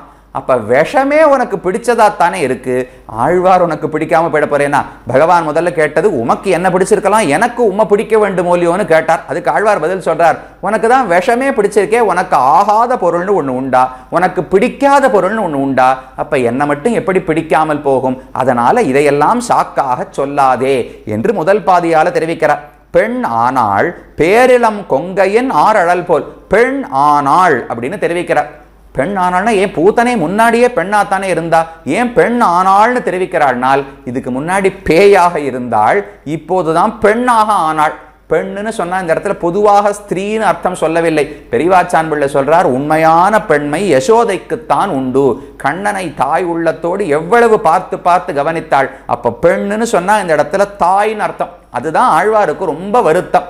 கண்ணனை கொல்ல வேண்டும் என்றால் நேர பகைவன் என்கிற எண்ணத்தோடு அந்த வேஷத்தோடு வந்திருந்தா குழந்தை ஏமாந்து போகாது. வஞ்சனை செய்ய தாயுருவாகி வந்தபேய் அலறி மண்சீர நஞ்சக முலையோடு உயிர் சக உண்ட நாதனைன்னு ஆழ்வாருடைய பாசுரம். வேற எந்த வேஷத்தை வேணாலும் போட்டிருக்கலாம் அவள் பூத்தனை, தாய் வேஷத்திலா வந்து கெடுக்கணும்னு பார்ப்பா. தாயை பார்த்த உடனே குழந்தைக்கு ஒரு அன்பு பெருகும், ஒரு அக்கறை, இவள் இருக்கும்போது எனக்கு பயம் இல்லைங்கிற எண்ணம் பிறக்கும். அந்த தாய் வடிவத்தில் வந்து கொல்ல பார்த்தாளேன்னு ஆழ்வாருக்கு ரொம்ப வருத்தம். ஆனால் தான் பெண் ஆனாள். இதுக்கு முன்னாடி பேயாகத்தான் இருந்தாள், இப்போது பெண்ணாக வேடமிட்டு கொண்டு பேர் இளம் கொங்கையின் ஆர் அழல் போல் உண்ணா நஞ்சு உண்டு உகந்தாய்.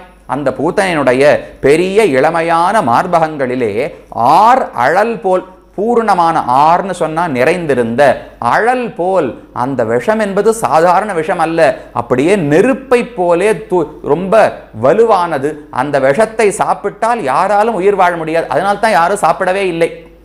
பூத்தனை செய்தது என்ன? தன்னுடைய மார்பிலே விஷத்தை ஏற்றிக்கொண்டு இந்த விஷம் கண்ணனுக்காக மட்டும்தான் என்று நினைத்தாளோ இல்லையோ. கண்ணனுக்கு எப்பவுமே ஒரு எண்ணம் உண்டு. தனக்குன்னு ஏதான ஒரு பொருளை நாம் சமர்ப்பித்தால் அது எதுவாக இருந்தாலும் ஏற்றுக்கொள்வாராம். விதுரர் தோலை சமர்ப்பித்தார், ஆனந்தமா ஏற்றுக்கொண்டார். பூத்தனை விஷத்தை சமர்ப்பித்தால் ஆனந்தமா ஏற்றுந்தார். அவருக்கு பிடிக்காது ஒன்னே ஒண்ணுதான், ஒரு பொருளை இந்த ஜீவாத்மா என்னுடையதுன்னு நினைச்சா அவருக்கு பிடிக்காது. அந்த பொருள் என்ன குப்பையா கூட இருக்கட்டும், பகவானே இது உன்னுடையதுன்னு சொன்னா அவர் ரொம்ப ஆனந்தமா அதை ஏற்றுக்கொள்வாராம். அதை போல பூத்தனை என்ன பண்ணா, உயர்ந்த பொருள் கிடையாது, தாழ்ந்த கொடிய பொருள் விஷம் என்பது. ஆனா மனதில் இந்த விஷம் வேற எந்த குழந்தைக்காகவும் அல்ல, கண்ணனுக்காக, தேவகியின் மகனுக்காகன்னு மனசை நினைச்சாலோ இல்லையோ, தனக்குன்னு ஒரு பொருளை ஒருத்தர் சமர்ப்பித்தா பகவான் வேண்டாம்னு சொல்லவே மாட்டாராம். அந்த விஷத்தையும் ஆனந்தமாக வாங்கி பருகினான் பகவான். அதை சொல்றார், ஆர் அழல் போல் உண்ணா நஞ்சு. அழல் போல், நெருப்பை போல வலிமை மிக்கதான் அந்த நஞ்சு.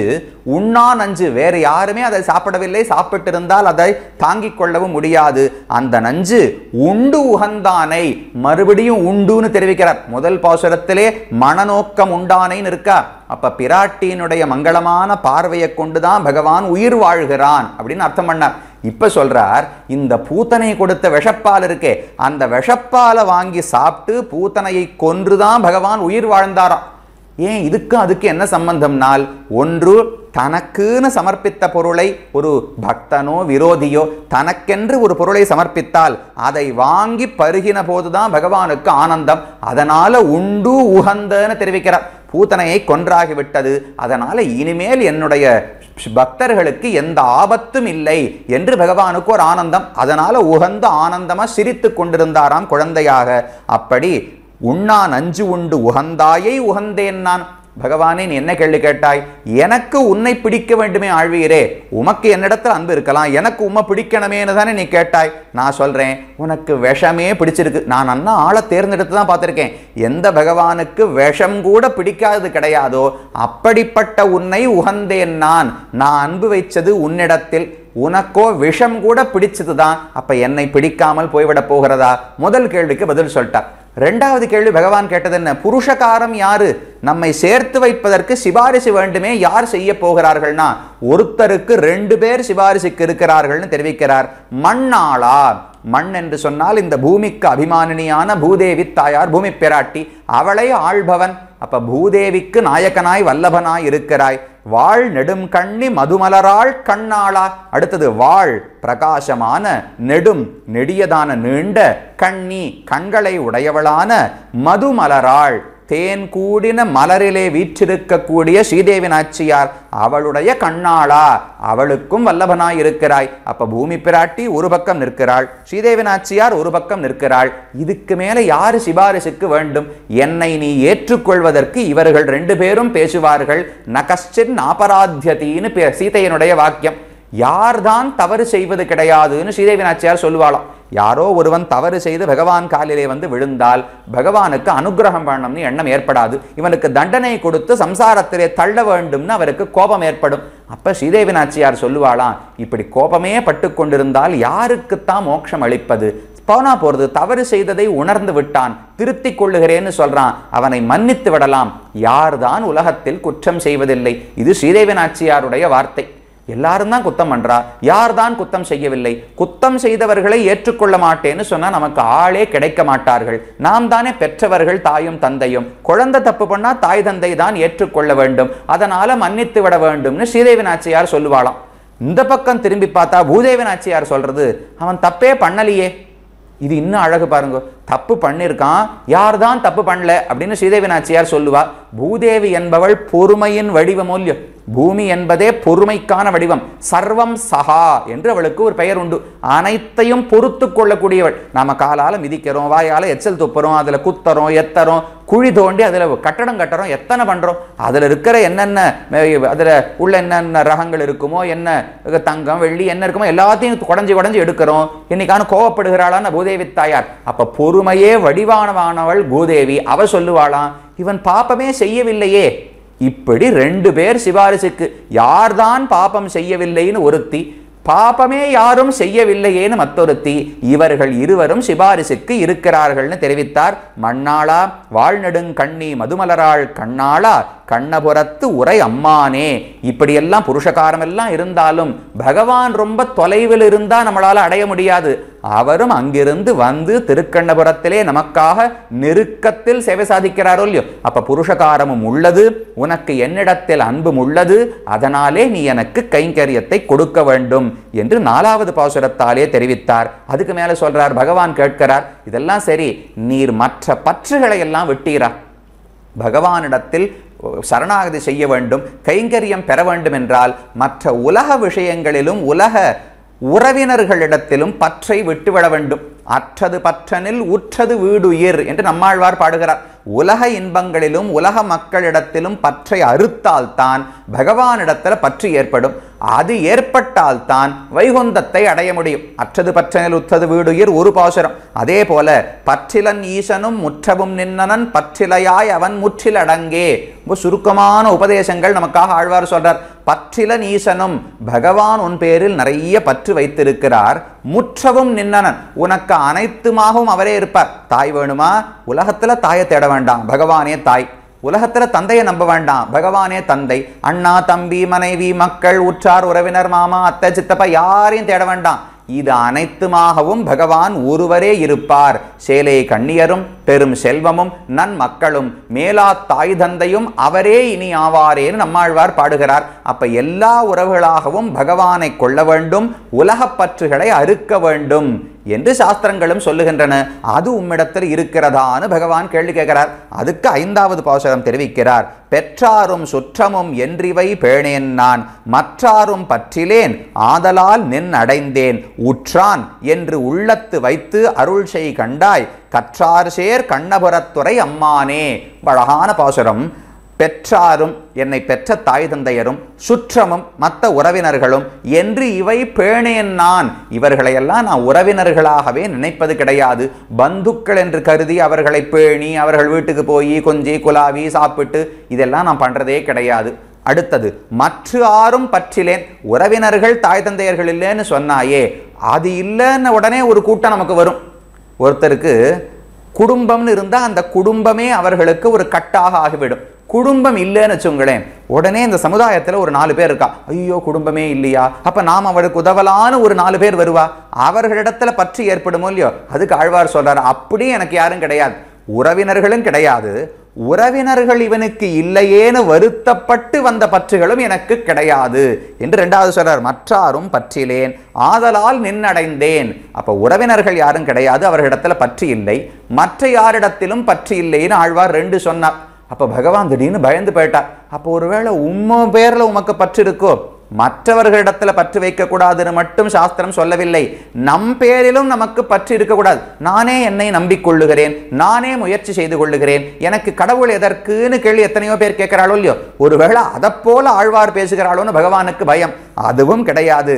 உறவினர்களும் எனக்கு உறவினர்கள் அல்லர்கள், மற்ற யாரும் எனக்கு பற்றுதர்களும் வேற யாரிடத்திலும் கிடையாது, என்னிடத்திலும் பற்று கிடையாது. ஏன் பகவான் பதட்டம் அடைகிறார்னால், மற்றவர்களுக்கு நான் தொண்டன் என்று சொல்வது கூட போனா போறதுன்னு பகவான் ஏத்துப்பாராம். எனக்கு நான் தொண்டன், எனக்கு நான் தொண்டன்னா என்னை யாரும் கேள்விக்கூடாது, நான் சுதந்திரன், என் இச்சைப்படி நடப்பேன் அர்த்தம். அதை சொன்னால் தான் பகவானுக்கு ரொம்ப கஷ்டமான நிலை. ஏன்னா இப்போ நான் யாரோ ஒருத்தருக்கு தொண்டன்னு சொல்லுகிறேன்னு வச்சுங்களேன், அப்ப என்ன பண்ணணும், பகவான் நீ யாருக்கோ ஒருத்தருக்கு தொண்டன்னு சொல்றீங்க, இப்ப இந்திரனுக்கு தொண்டன் நான் நினைச்சுட்டு இருக்கேன்னு வச்சுங்களேன், இந்திரனை விட பல மடங்கு உயர்ந்தவர் நாராயணன் புரிஞ்சா நானே இந்திரனை விட்டுட்டு நாராயணன் கிட்ட போயிடுவேன். அது ரொம்ப சுலபம் அவருக்கு. ஆனா இந்திரனுக்கு நான் தொண்டன் அல்ல, நாராயணனுக்கும் தொண்டன் அல்ல, சந்திரனுக்கும் தொண்டன் அல்ல, நான் சுதந்திரன் அப்படின்னு ஒருத்தன் சொன்னா அவன் புத்தியை மாத்தி இல்ல இல்ல நீ எனக்கு அடிமைன்னு புரிய வைப்பதுதான் கொஞ்சம் கஷ்டமான செயல். அதனால பகவான் கேட்டார், இல்ல இல்ல மற்றவர்களிடத்திலும் பற்று கிடையாது, என்னிடத்திலும் பற்று கிடையாது, ஆதலால் நின் அடைந்தேன், உன்னுடைய திருவடிகளையே நான் சரணாக பற்றினேன், எனக்கு வேறு கதியே கிடையாது, வேறு உலகத்தில் பற்று யாருமே கிடையாது. அதனால இப்ப ஆழ்வார் பாத்திக்கிறார், உற்றான் என்று உள்ளத்து வைத்து அருள் செய் கண்டாய். உற்றான் அப்படின்னா இதுக்கு 2 அர்த்தங்களை பெரியவாச்சான் பிள்ளை தெரிவிக்கிறார். ஒன்று, உற்றான் அப்படின்னா அனுபவித்திருக்கிறான் அர்த்தம்.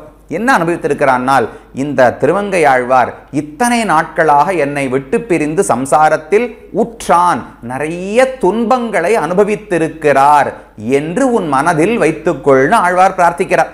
உற்றான் என்று உள்ளத்து வைத்து அருள் செய் கண்டாய் அப்படின்னு பாசுரம் இருக்கா.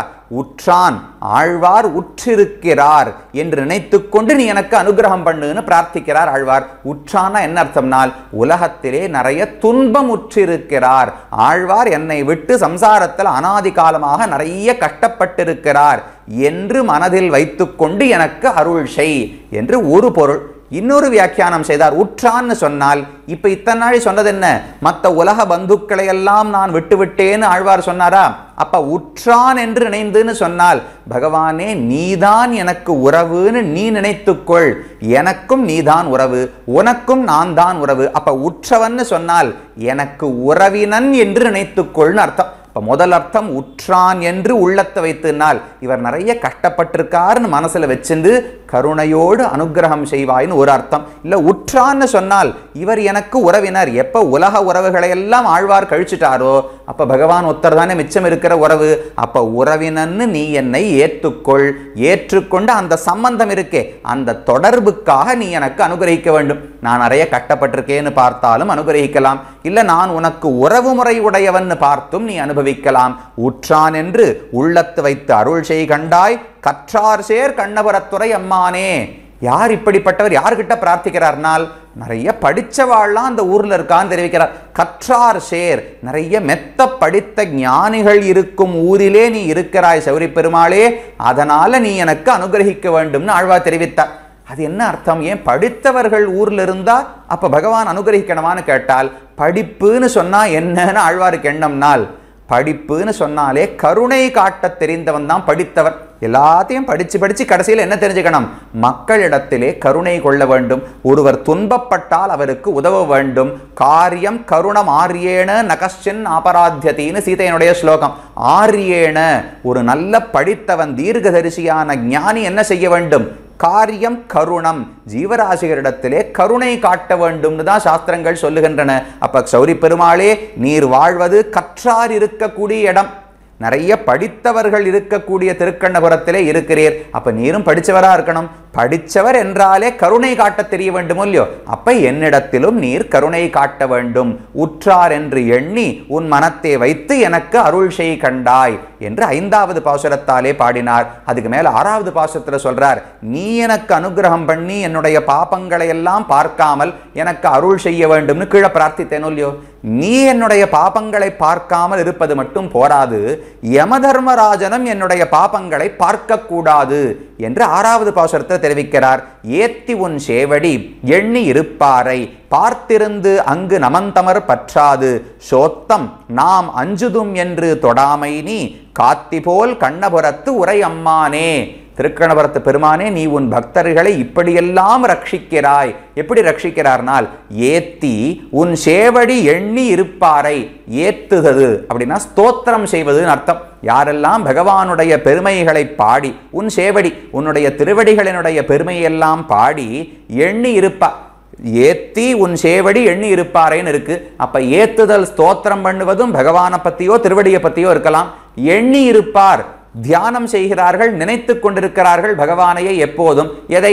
திருவடின்னு வச்சுக்கலாம், பகவானை என்றும் வைத்துக் கொள்ளலாம். இந்த உன் சேவடிங்கிறது நடுவில் இருக்கு. உன் சேவடியை ஏத்தி உன் சேவடியை எண்ணி இருப்பாரை என்று எப்படியும் வைத்துக் கொள்ளலாம். அப்படி யார் இருக்கிறார்களோ அப்படி அவர்களை பார்த்திருந்த, அதாவது பகவானுக்குத்தான் நான் கைங்கரியம் செய்ய வேண்டும், அவனை மட்டும்தான் என் நாக்கு பாடும், மற்ற உலகத்தாரை பாடமாட்டேன், என்னுடைய கை அவனுக்கு மட்டும்தான் கைங்கரியம் செய்யும், வேறு யாரையும் தொழமாட்டேன், அவர்களுக்கு தொண்டு செய்ய மாட்டேன் என்று உண்மையான பக்தனாக எவன் இருக்கிறானோ அவனுக்கு பார்த்திருந்து அங்கு நமந்தமர் பற்றாது. அந்த ஒரு பக்தனுக்கு கடைசி காலம், உயிர் பிரியும் காலம், மரண தசை ஏற்படும் இல்லையோ, அந்த காலத்தில் நமந்தமர் பார்த்திருந்து அங்கு பற்றாது. யமனுடைய தூதர்கள் எல்லாம் அப்படி பக்கத்துல வந்து நின்று பாலாம். இவர் நிறைய பாபம் பண்ணியிருக்கார், இப்போ உயிர் போக போகிறது, இவரை பிடிச்சு நரகத்துக்கு கூட்டிட்டு போகணும்னு யமதூதர்கள் வருவாளோ இல்லையோ, அந்த சமயத்தில் பார்த்திருந்து, இவனுக்கு எப்போ உயிர் போக போகிறதுன்னு நமனுடைய தூதர்கள் பார்த்திருந்து அங்கு பற்றாது, அங்க வந்து அந்த பக்தனை பிடித்து கொள்ளாதபடிக்கு சோத்தம் நாம் அஞ்சுதும் என்று தொடாமை நீ. அவர்களெல்லாம் இப்படி பண்ண மாட்டாளாம். அவனை வந்து பற்றாமல் என்ன செய்வார்கள்? சோத்தம் சோத்தம் சோத்தம்னா ஒரு குழந்தைக்கு பொதுவாக ஸ்தோத்திரம்னு சொல்லுவதை ஒரு மழலையான மொழியிலோ அல்லது ஒரு எளிமையான மொழியிலே சோத்தம் அப்படின்னு, சோத்தம்னு பொதுவாக சொன்னால் பயந்து போன ஒருத்தர் சொல்லக்கூடிய ஒரு வார்த்தை. சோத்தம் பண்ணிக்கோன்னு குழந்தைய சொல்லுவா. அதை அடுத்தது சொல்றார் சோத்தம் நாம் அஞ்சுதும் என்று. ஆனா யமனுடைய தூதர்கள் வந்து பாசக்கயிறெல்லாம் வீசுறது கிடையாது. பக்தன் ஒருவனை பார்த்த உடனே நாம் அஞ்சுதும், ஐயோ எனக்கு பயமா இருக்கேன்னு யமதூதர்கள் சொல்லிக்கிறாளாம். ஏன் உலகத்தில் எல்லாரும் யமதூதர்களை பார்த்து பயப்படுகிறார்கள், ஆனா யமதூதர்களே விஷ்ணு பக்தர்களை பார்த்து பயப்படுவார்களாம். ஏன் பயப்படுவார்கள் என்றால், இவருக்கு ரக்ஷகனா திருக்கண்ணபுரம் சௌரி பெருமாள் இருக்கிறாரே, சோத்தம் நாம் அஞ்சுதும் என்று தொடாமை அப்படி சொல்லிக்கொண்டு பக்தர்கள் கிட்டக்கையே வந்து அவர்களை தொடவே மாட்டார்களாம். தொடுவதுன்னா அவர்களை பிடித்து நரகத்துக்கு இழுத்து செல்வதுன்னு அர்த்தம். யாரெல்லாம் பகவானை ஸ்தோத்திரம் செய்து அவனுக்கே கைங்கரியம் செய்ய வேண்டும் என்று எண்ணி ஆசையோடு இருக்கிறார்களோ அவர்களுக்கு உயிர் பிரியும் தருவாயில் யமரு தூதர்கள் வந்து அவர்களை தொடாமல் இருக்கிறார்கள். ஏன்? அஞ்சி நாம் அஞ்சுதும் என்று தொடாமை நீ காத்தி போல், இப்படி உன்னுடைய பக்தர்களை நீ காக்கிறாய் போலும். எப்படி பகவான் காக்கிறார்னால், அஜாமிளன்னு ஒருவர் இருந்தார். அவர் ரொம்ப நிறைய தவறுகளை தன்னுடைய வாழ்நாளிலே செய்திருந்தார். ஆனால் கடைசி காலத்தில் நாராயணான்னு ஒரு முறை பகவானுடைய நாமத்தை சொல்லிவிட்டார். உடனே விஷ்ணுவினுடைய தூதர்கள் வந்து அங்கு வந்திருந்த யமதூதர்களை எல்லாம் தடுத்து விட்டார்கள். இவன் இனிமே நரகத்துக்கு கூட்டின்னு போகக்கூடாது. எப்ப நாராயண நாமத்தை சொன்னாரோ இவர் இனிமே விஷ்ணு லோகத்துக்கு தான் போகணும், யமலோகத்துக்கு போகக்கூடாதுன்னு தடுத்து விட்டார்கள். இந்த யமதூதர்களுக்கு புரியவே இல்லை. நேர யமதர்மராஜனிடத்திலே போய், அப்படியா, உம்மை விட உயர்ந்தவர் இந்த உலகத்தில் இருக்கிறாரா? நீர் தானே எல்லாரையும் விட உயர்ந்தவர் நாங்க நினைச்சோம்னு கேட்டாலாம். அப்ப யமன் சொல்றார், திறம்பேன்மின் கண்டீர் திருவடிதன் நாமம் மறந்தும் புறந்துழா மாந்தரை இறஞ்சியும் சாதுவராய் போதுமென்களென்னான் நமனும் தன் கூதுவரை கூவிச் செவிக்குன்னு ஆழ்வார் பாதுகிறார். இவரெல்லாம் போய் நரகத்துல கத்தி பேசினாலாம். யமதர்மராஜனே, நீர்தான் உலகத்துக்கே பெரியவன் நினைச்சேன், உன்னை விட பெரியவன் விஷ்ணு இருக்காரான்னு கேட்டாலோ இல்லையோ, யமதர்மராஜன் பயந்தே போயிட்டார். இப்போ ஒரு ராஜா இருக்கார், ராஜாவை பற்றி தவறான ஒரு வார்த்தை யாரான கத்தி பேசினா என்ன ஆகும்? யார் காதலியான்னு விழுந்துனா தூக்கி சிறைச்சாலையில போட்டுருவா. அதை போல யமன் பயந்து போயிட்டார். ஐயோ இப்படிலாம் கத்தி பேசாதீங்கோ, நாராயணன் காதுக்கு விழுந்தா எனக்கு தலை போயிடும், முதல்ல கிட்டக வாங்கோன்னு கூப்பிட்டு காதோட ஒரு ரகசியம் சொன்னாராம். அதுதான் என்ன வதத்தி யமக்கில தஸ்ய கர்ணமூலேன்னு புராணம் சொல்லுகிறது. என்ன சொல்றார்னால், நான் மற்றவர்களுக்கு மட்டும்தான் தலைவன், விஷ்ணு பக்தர்களுக்கெல்லாம் நான் தலைவன் கிடையாது. திருவடி தன்னம் மாமம் மறந்தும் புறந்தொழா மாந்தர், பகவானையே மறந்தாலும் பரவாயில்ல, வேறு தெய்வத்தை தொழமாட்டேன் என்கிற உறுதியோடு யார் இருக்கிறார்களோ அவர்களிடத்துல நீங்க பாசக்கயிறை எல்லாம் வீச வேண்டாம், இறைஞ்சியும் சாதுவராய் போதுமென்கள், அவர்கள் முன்னாடி நீங்க சாதுவா நடந்துக்குங்க, உங்க வீரதீர பராக்கிரமத்தை எல்லாம் காட்ட வேண்டாம்னு யமதர்மராஜன் உபதேசிப்பாராம். அப்ப பகவானுடைய நாம வைபவத்தையும் திருக்கண்ணபுரம் சௌரி பெருமாள் பெருமையையும் பார்த்து யமதூதர்கள் எல்லாம் பயந்து போய் பகவத் பக்தர்களை நாங்கள் நெருங்க மாட்டோம், அவர்கள் பாபங்களை பார்க்க மாட்டோம்னு இருக்கிறார்களாம். அவன் தமர் எவ்வினையராகிலும் என்கோன் அவன் தமரே என் ஒழிவதல்லால் நமந்தமரால் ஆராயப்பட்டறியார் கண்டீர் அரவணமேல் பேராயர் காட்பட்டார் பேர் என்று மற்றொரு ஆழ்வாருடைய பாசுரம். அவன் தமர் பகவானுடைய பக்தர்கள் எவ்வினையராகிலும் என்னவனா பாபம் பண்ணி இருக்கட்டும், என் கோன் அவன் தமரே என்று ஒழிவதல்லால், யமதூதர்கள் என்ன தெரியுமா சொல்ல முடியும், என்ன பாபம் பண்ணியிருந்தாலும் அவர் தான் எனக்கு தலைவர்னு சொல்லணுமா. அவர் பாபம் பண்ணவராச்சே, நான் அவரை பாச கயிறை வீசி நரகத்துக்கு கொண்டு போவேன், ஐயோ அபச்சாரம், அவர் தான் எனக்கு சுவாமி, அவர்கிட்ட ஸ்ரீபாத தீர்த்தம் வாங்கிக்கலான்னு வந்தேன்னு யமதூதர்கள் காலில் விழுந்துருவாளாம். அப்போ என் கோன் அவன் தமரே என்று ஒழிவதல்லால் நமந்தமரால் ஆராயப்பட்டு அறியார் கண்டீர், பகவானுடைய பக்தர்கள் யமதூதர்களாலே ஆராயப்படுவதே கிடையாது. இவன் பாபம் பண்ணானா, புண்ணியம் பண்ணானா, நரகத்துக்கு போகணுமா, சொர்க்கத்துக்கு போகணுமா, எதையுமே ஆராய மாட்டார்கள். ஏன்னால் காத்தி போல் கண்ணபுரத்துறை அம்மானே. இப்ப நமக்கு ரக்ஷகன் யாரோ ஒருத்தர் காப்பாளன் இருக்காருன்னு வச்சுங்களேன், அவர் இங்கான 400 மைல் தள்ளி இருக்கார்னால் சட்டுன்னு யாரோ ஒருத்தர் வந்து நம்மளை அடிச்சுட்டு போயிடலாம். இங்கே பக்கத்திலேயே எனக்கு ஒரு பெரிய 7 அடி வசரத்துக்கு கையில் துப்பாக்கியை வச்சுட்டு ஒருத்தர் காவலாளி இருக்காருன்னு வச்சுக்கோங்களேன், யாரான்னு என் நெருக்கத்தில் வருவாளா. அதை போல ஆழ்வார் பாடுறார், யமதூதர்கள் வர்றதே கிடையாது. ஏனென்றால் கண்ணபுரத்துறை அம்மானே, நீ தான் வைகுந்தத்தை விட்டு திருக்கண்ணபுரத்தில் வந்து இருக்கிறாயே, என்ன ரட்சிக்கிறதுக்காகத்தானே வந்தாய், அதனால பக்தர்களுக்கு கவலை கிடையாது. எப்படி உன் பக்தர்களை யமபட்டர்கள் ஆராய்வதில்லையோ அதை போல் என் பாபங்களையும் அவர்கள் ஆராயக்கூடாது என்று 6வது பாசுரத்தில் சொன்னார். அதுக்கு மேல 7வது பாசுரத்தில் சொன்னார், ஏன் கிட்டக்க வரக்கூடாதுன்னு கீழே சொன்னேனோ இல்லையோ, யமனுடைய தூதர்கள் என் அருகிலே வரக்கூடாதுன்னு 6வது பாசுரத்தில் ஆழ்வார் சொன்னார். இப்ப சொல்றார், அது மட்டும் அல்ல, என்கிட்ட பயந்து பயந்து மறைஞ்சு ஒளிஞ்சு ஓடி போக வேண்டும், என் கண்ணு முன்னாலேயே வரக்கூடாது, என்னிடத்துல பயந்து விலகி போக வேண்டும்னு 7வது பாட்டு சொல்லுகிறார். வெள்ளை நீர் வெள்ளத்து அணைந்த அரவணை மேல் துள்ளு நீர் மெல்லத் துயின்ற பெருமானே, வள்ளலே உன் தமர்க்கு என்றும் நமந்தமர் கள்ளர் போல் கண்ணபுரத்துறை அம்மானே. பகவானே, உன்னுடைய பக்தர்களுக்கு யமதூதர்கள் எல்லாம் கள்ளர் போல், கள்ளர்கள்னா திருடர்கள், திருடர்கள் எப்படி இருப்பா, வெட்ட வெளிச்சத்திலேயா நடந்து வருவா, ஒளிந்து கொண்டுதான் இருப்பார்கள். அதை போல பகவானுடைய பக்தர் ஒரு இடத்துல இருக்கார்னால் யமபட்டர்கள் அந்த முகம் காட்டுவதற்கே பயப்படுவார்களாம், கள்ளர் போல மறைந்து மறைந்து விலகி ஓடி போய் விடுவார்கள். அதை போல என்னிடத்திலும் அவர்கள் ஓடி விலக வேண்டும் என்று ஆழ்வார் சொல்லுகிறார். வெள்ளை நீர் வெள்ளத்து அணைந்த அரவணை மேல், பெரிய வெள்ளை கடல் பார்க்கடல் இருக்கு, அதுக்கு மேல வெள்ளையா ஆதிசேஷன் படுத்து விரித்து கொண்டிருக்கிறார், அவருடைய உடம்பு சுத்தின் இருக்கு, அதுக்கு நடுவுல கருப்பா பகவான் சயனித்துக் கொண்டிருக்கிறார். வெள்ள வெள்ளத்தொரு பாம்பை மெத்தையாக விரித்து கள்ள நெத்தரை கொள்ளும்னு ஆழ்வாருடைய பாசுரம். அப்படி ஒரு அழகான மெத்தை, ரொம்ப வெளுப்பா இருப்பாராம் திருவனந்தாழ்வான் ஆதிசேஷன், தொட்டாலே ரொம்ப குளிர்ச்சியோடு இருப்பாராம், நல்ல நறுமணம் ஏற்படுமாம், மெத்து மெத்துன்னு இருப்பார், பார்க்கறதுக்கு அழகா இருப்பார், வெள்ளையா இருப்பார். இப்படி ரொம்ப நிறைய ஒரு மெத்தைக்கு என்னென்ன பண்புகள் இருக்கணுமோ எல்லாம் ஆதிசேஷனுக்கு உண்டு. கீழே வேற நன்னா இந்த காலத்துல சொல்றா பாருங்க, பஞ்சு மெத்தைக்கு பதிலா தண்ணீர் மெத்தை. அதே போல பகவானை பாருங்க, கீழே முதல்ல பார்க்கடல், பார்க்கடலுக்கு மேல ஒரு பாம்பு, பாம்பு உடம்பு நல்லா மெத்து மெத்துன்னு இருக்கும், அதுக்குள்ள படுத்துண்டா ஒண்ணு பாம்பின் உடம்பே மெத்துன்னு இருக்கும், இப்படியே கடல்ல அலைகள்லாம் அடிக்குமோ இல்லையோ, இப்படியே தாலாட்டு பாடுறாப்புல பகவானுக்கு இருக்குமா, அந்த தாலாட்டிலேயே பகவான் தூங்கி விடுவாராம். அதிலிருந்து சின்ன சின்ன துளிகள் எல்லாம் பகவான் பேர்ல விடுமா, ஒரு சின்ன சாரல் அடிக்குமோ இல்லையோ, இப்படியே கடல்ல பகவான் சயனித்துக் கொண்டிருந்தால் சின்ன சின்ன துளிகள் வந்து பகவான் பேரிலே படுமா, அது இடைஞ்சல் பண்ணாது, மெதுவா அப்படியே அவருடைய தூக்கத்தை வளர்த்து கொடுக்குமா. நாம் இந்த காலத்துலலாம் குளிர்சாதன பெட்டி போட்டுக்கிறோம் பாருங்க, அதை போல பகவான் குளிர்ச்சி இருக்கணுங்கிறதுக்காக பார்க்கடல்ல படுத்துட்டார். அதுல சின்ன சின்ன துளிகள் அவர் பேரிலே பட்டு அவருக்கு தூக்கத்தை வளர்த்து கொடுக்கின்றன என்று பாடுகிறார். வெள்ளை நீர் வெள்ளத்து அணைந்த அரவணை மேல் துள்ளு நீர் மெல்ல துயின்ற பெருமானே. துள்ளு நீர் அப்படின்னா அந்த அலை அடிக்கும் போது ஒரு ரெண்டு நீர் துளிகள் அப்படி துள்ளி பாய்ந்து பகவான் பேரிலே பட்டு அது அப்படி குளிர்ச்சியா இருக்குமா. அந்த மென்மையான குளிர்ந்த ஸ்பரிசத்துல பகவான் இன்னும் நன்னா தூங்கி போயிடுவாராம். அப்படி தான் துயின்ற பெருமானே தூங்குகிறார்னா உண்மையாக தூங்கவில்லை. நம்ம ரொம்ப கவனமா ஒன்று கேட்கிறோம். இப்போ உபன்யாசத்திலேயே சொல்லுவா, ஒரு 50 பேர் உட்கார்ந்து இருக்கான்னு வச்சுக்கோங்களேன், ஒரு 10 பேர் அப்படியே கண்ண மூடிண்டு இருப்பா. திடீர்னு நிறுத்தி சுவாமி என்ன பண்றீன்னு கேட்டா, அது ரொம்ப கவனமா கேட்டுட்டு இருந்தேன், தூங்கிட்டு இருந்திருப்பா, ஆனா சொல்லும்போது கவனமா கேட்டு இருந்தேன், வேற எதுவும் நமக்கு தடங்கள் வரக்கூடாதுங்கிறதுக்காக கண்ணை மூடிண்டு காதால கேட்டுருந்தேன்னு சொல்றோம் இல்லையோ. அதை போல பகவான் துயில்கிறானா கள்ள நித்திரை, தூங்குவதே கிடையாது. அங்கு சயனித்து கொண்டு யார் யாரை எப்படி ரட்சிக்கலாம்னு யோசிச்சுட்டு இருப்பாராம். திடீர்னு இங்கிருந்து ஒரு கஜேந்திரனோ பிரகலாதனோ கூக்குரல் விட்டு அழைத்தால் அதை கேட்கறதுக்கு காதை தீட்டிட்டு படுத்துட்டு இருப்பாராம். கண்ணை மூடிண்டு காதை நன்னா தீட்டி வச்சுருக்கார். யாரானு என்ன திராகி ராகி ரட்சிப்பாய்னு பிரார்த்தித்தால் உடனே எழுந்து ஓடி போகணும் இல்லையோ.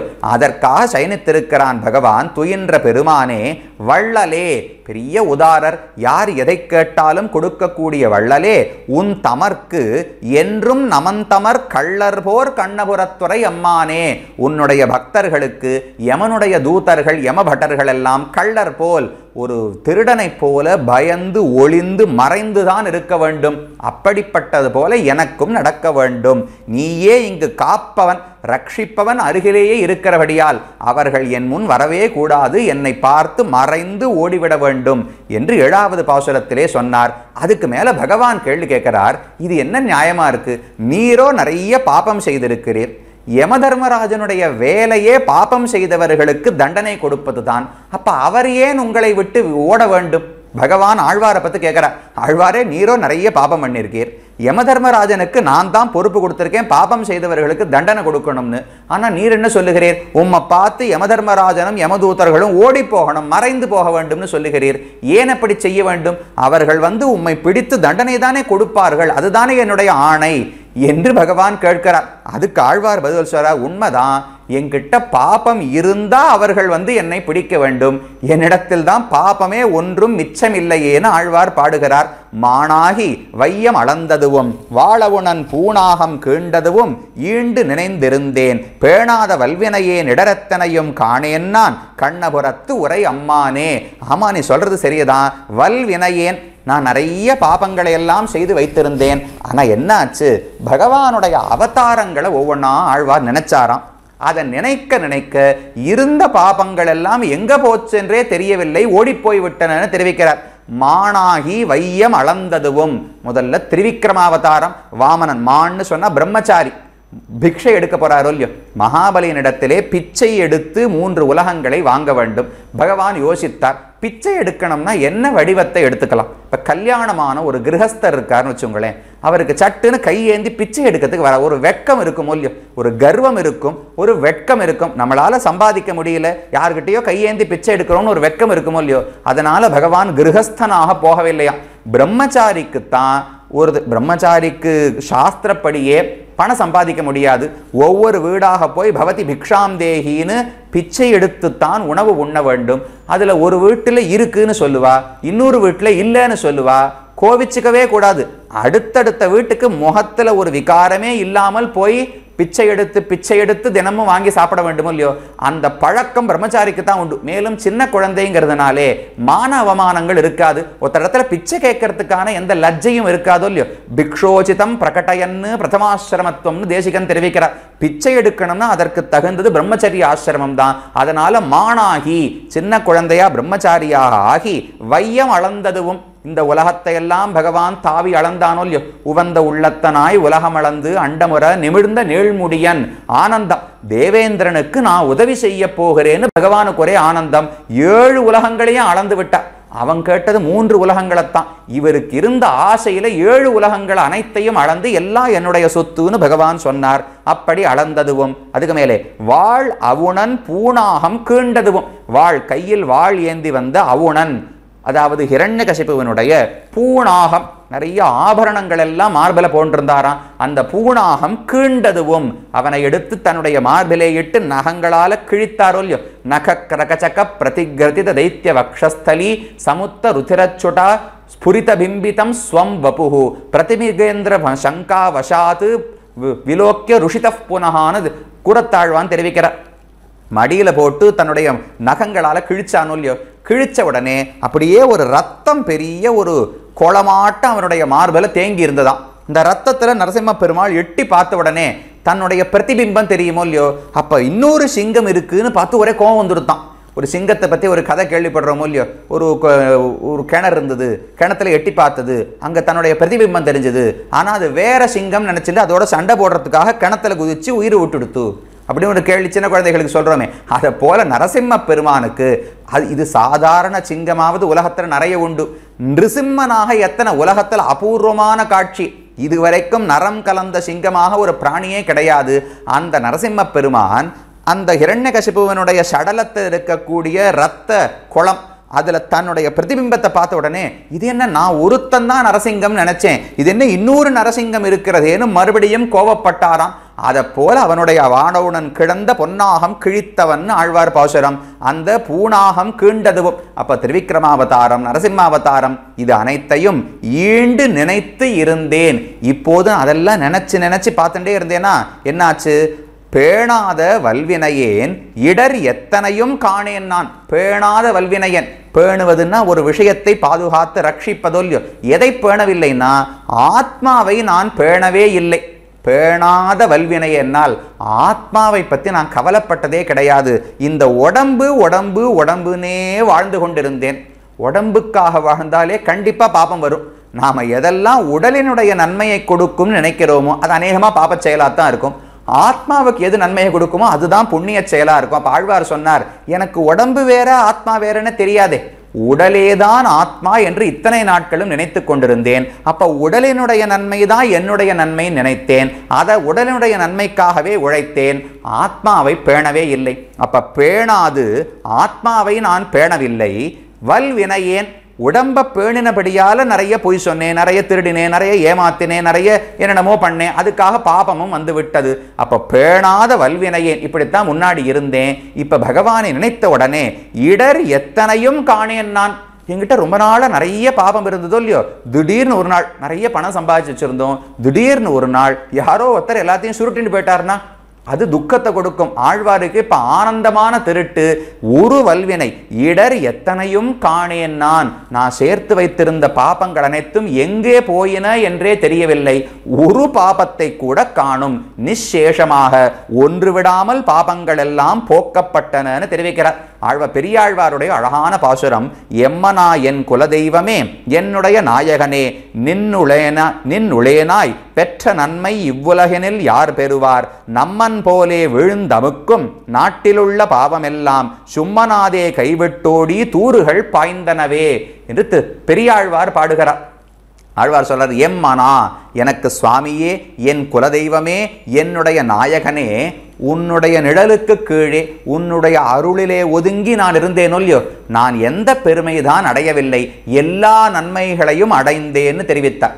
என்ன நன்மை அடைந்தீர்னால், நமன் போலே விழுந்து அமுக்கும் நாட்டிலுள்ள பாவமெல்லாம். யம தர்மராஜனை போல நம்மளை கீழே தள்ளி அமுக்கக்கூடிய பாபங்கள் எத்தனையோ நான் பண்ணி வச்சிருந்தேன்னா, இப்ப பகவானுடைய அருள் பெற்றவுடனே சும்மெனாதே கைவிட்டோடி தூறுகள் பாய்ந்தனவே. நிறைய பாபம் என சுத்தி இருந்தது. பகவானுடைய அருள் பார்வை என் பேர்ல பட்ட உடனே மூச்சு பேச்சே காணும். சும்மெனாதேன்னா ஒருத்தர் மூச்சு விட்டா ஒரு சத்தம் கேட்குமோ இல்லையோ, அந்த மூச்சு விடுற சத்தம் கூட கேட்காமல் இந்த பாபங்கள் எல்லாம் ஓடி போய் வானோ மரிகடலோ என்று எங்கெங்க காணோ ஒரு கண்டிலமால்னு ஆழ்வார் பாடுகிறார். ஒரு 4 பாபம் கடலுக்குள்ள போய் ஒளிஞ்சின்றது, இன்னொரு 10 பாபம் ஆகாசத்துல கலந்துடுத்து, இன்னொரு 10 பாபம் மலை குகைக்குள்ளே போய் ஒளிந்து கொண்டது. எங்க போச்சுன்னே தெரியவில்லை. சும்மெனாதே கைவிட்டோடி தூறுகள் பாய்ந்தனவே. என்னமோ அப்படி புதர்கள்லாம் இருந்ததா.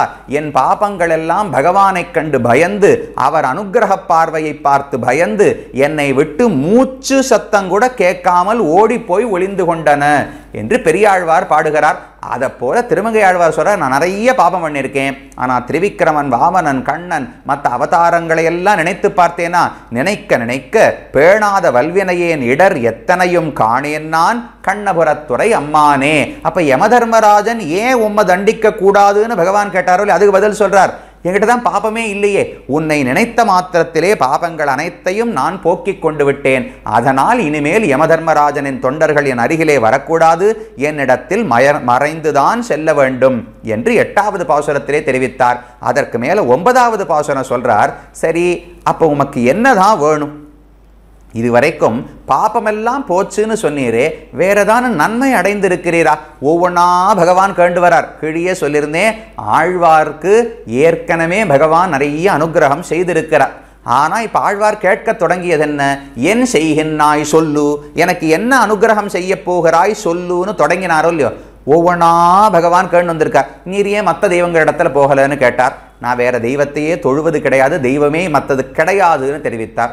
அவ்வளவுதான் அண்ணா, தெய்வங்கள் மற்ற தெய்வங்களை தொழுபவர்களோடும் நான் தொடர்பு கொள்ள மாட்டேன்னு தெரிவித்தார். சரி நான் ஏன் உமக்கு ரட்சிக்கணும், எனக்கு உம்மை பிடிக்குமான்னு கேட்டா, உனக்கு தான் விஷமே பிடிச்சிருக்கே என்ன பிடிக்காதான்னு கேட்டார். புருஷகாரத்துக்கு சிபாரிசுக்கு ஆள் இருக்கான்னா 2 தாயார்கள் இருக்கிறார்களேன்னு சொன்னார். சரி வேற என்ன வேணும்னால், உன் பக்தர்களுக்கு பக்கத்துல யமதூதர்களே வரமாட்டாளே, அதை போல எனக்கு வரக்கூடாதுன்னு சொன்னார்.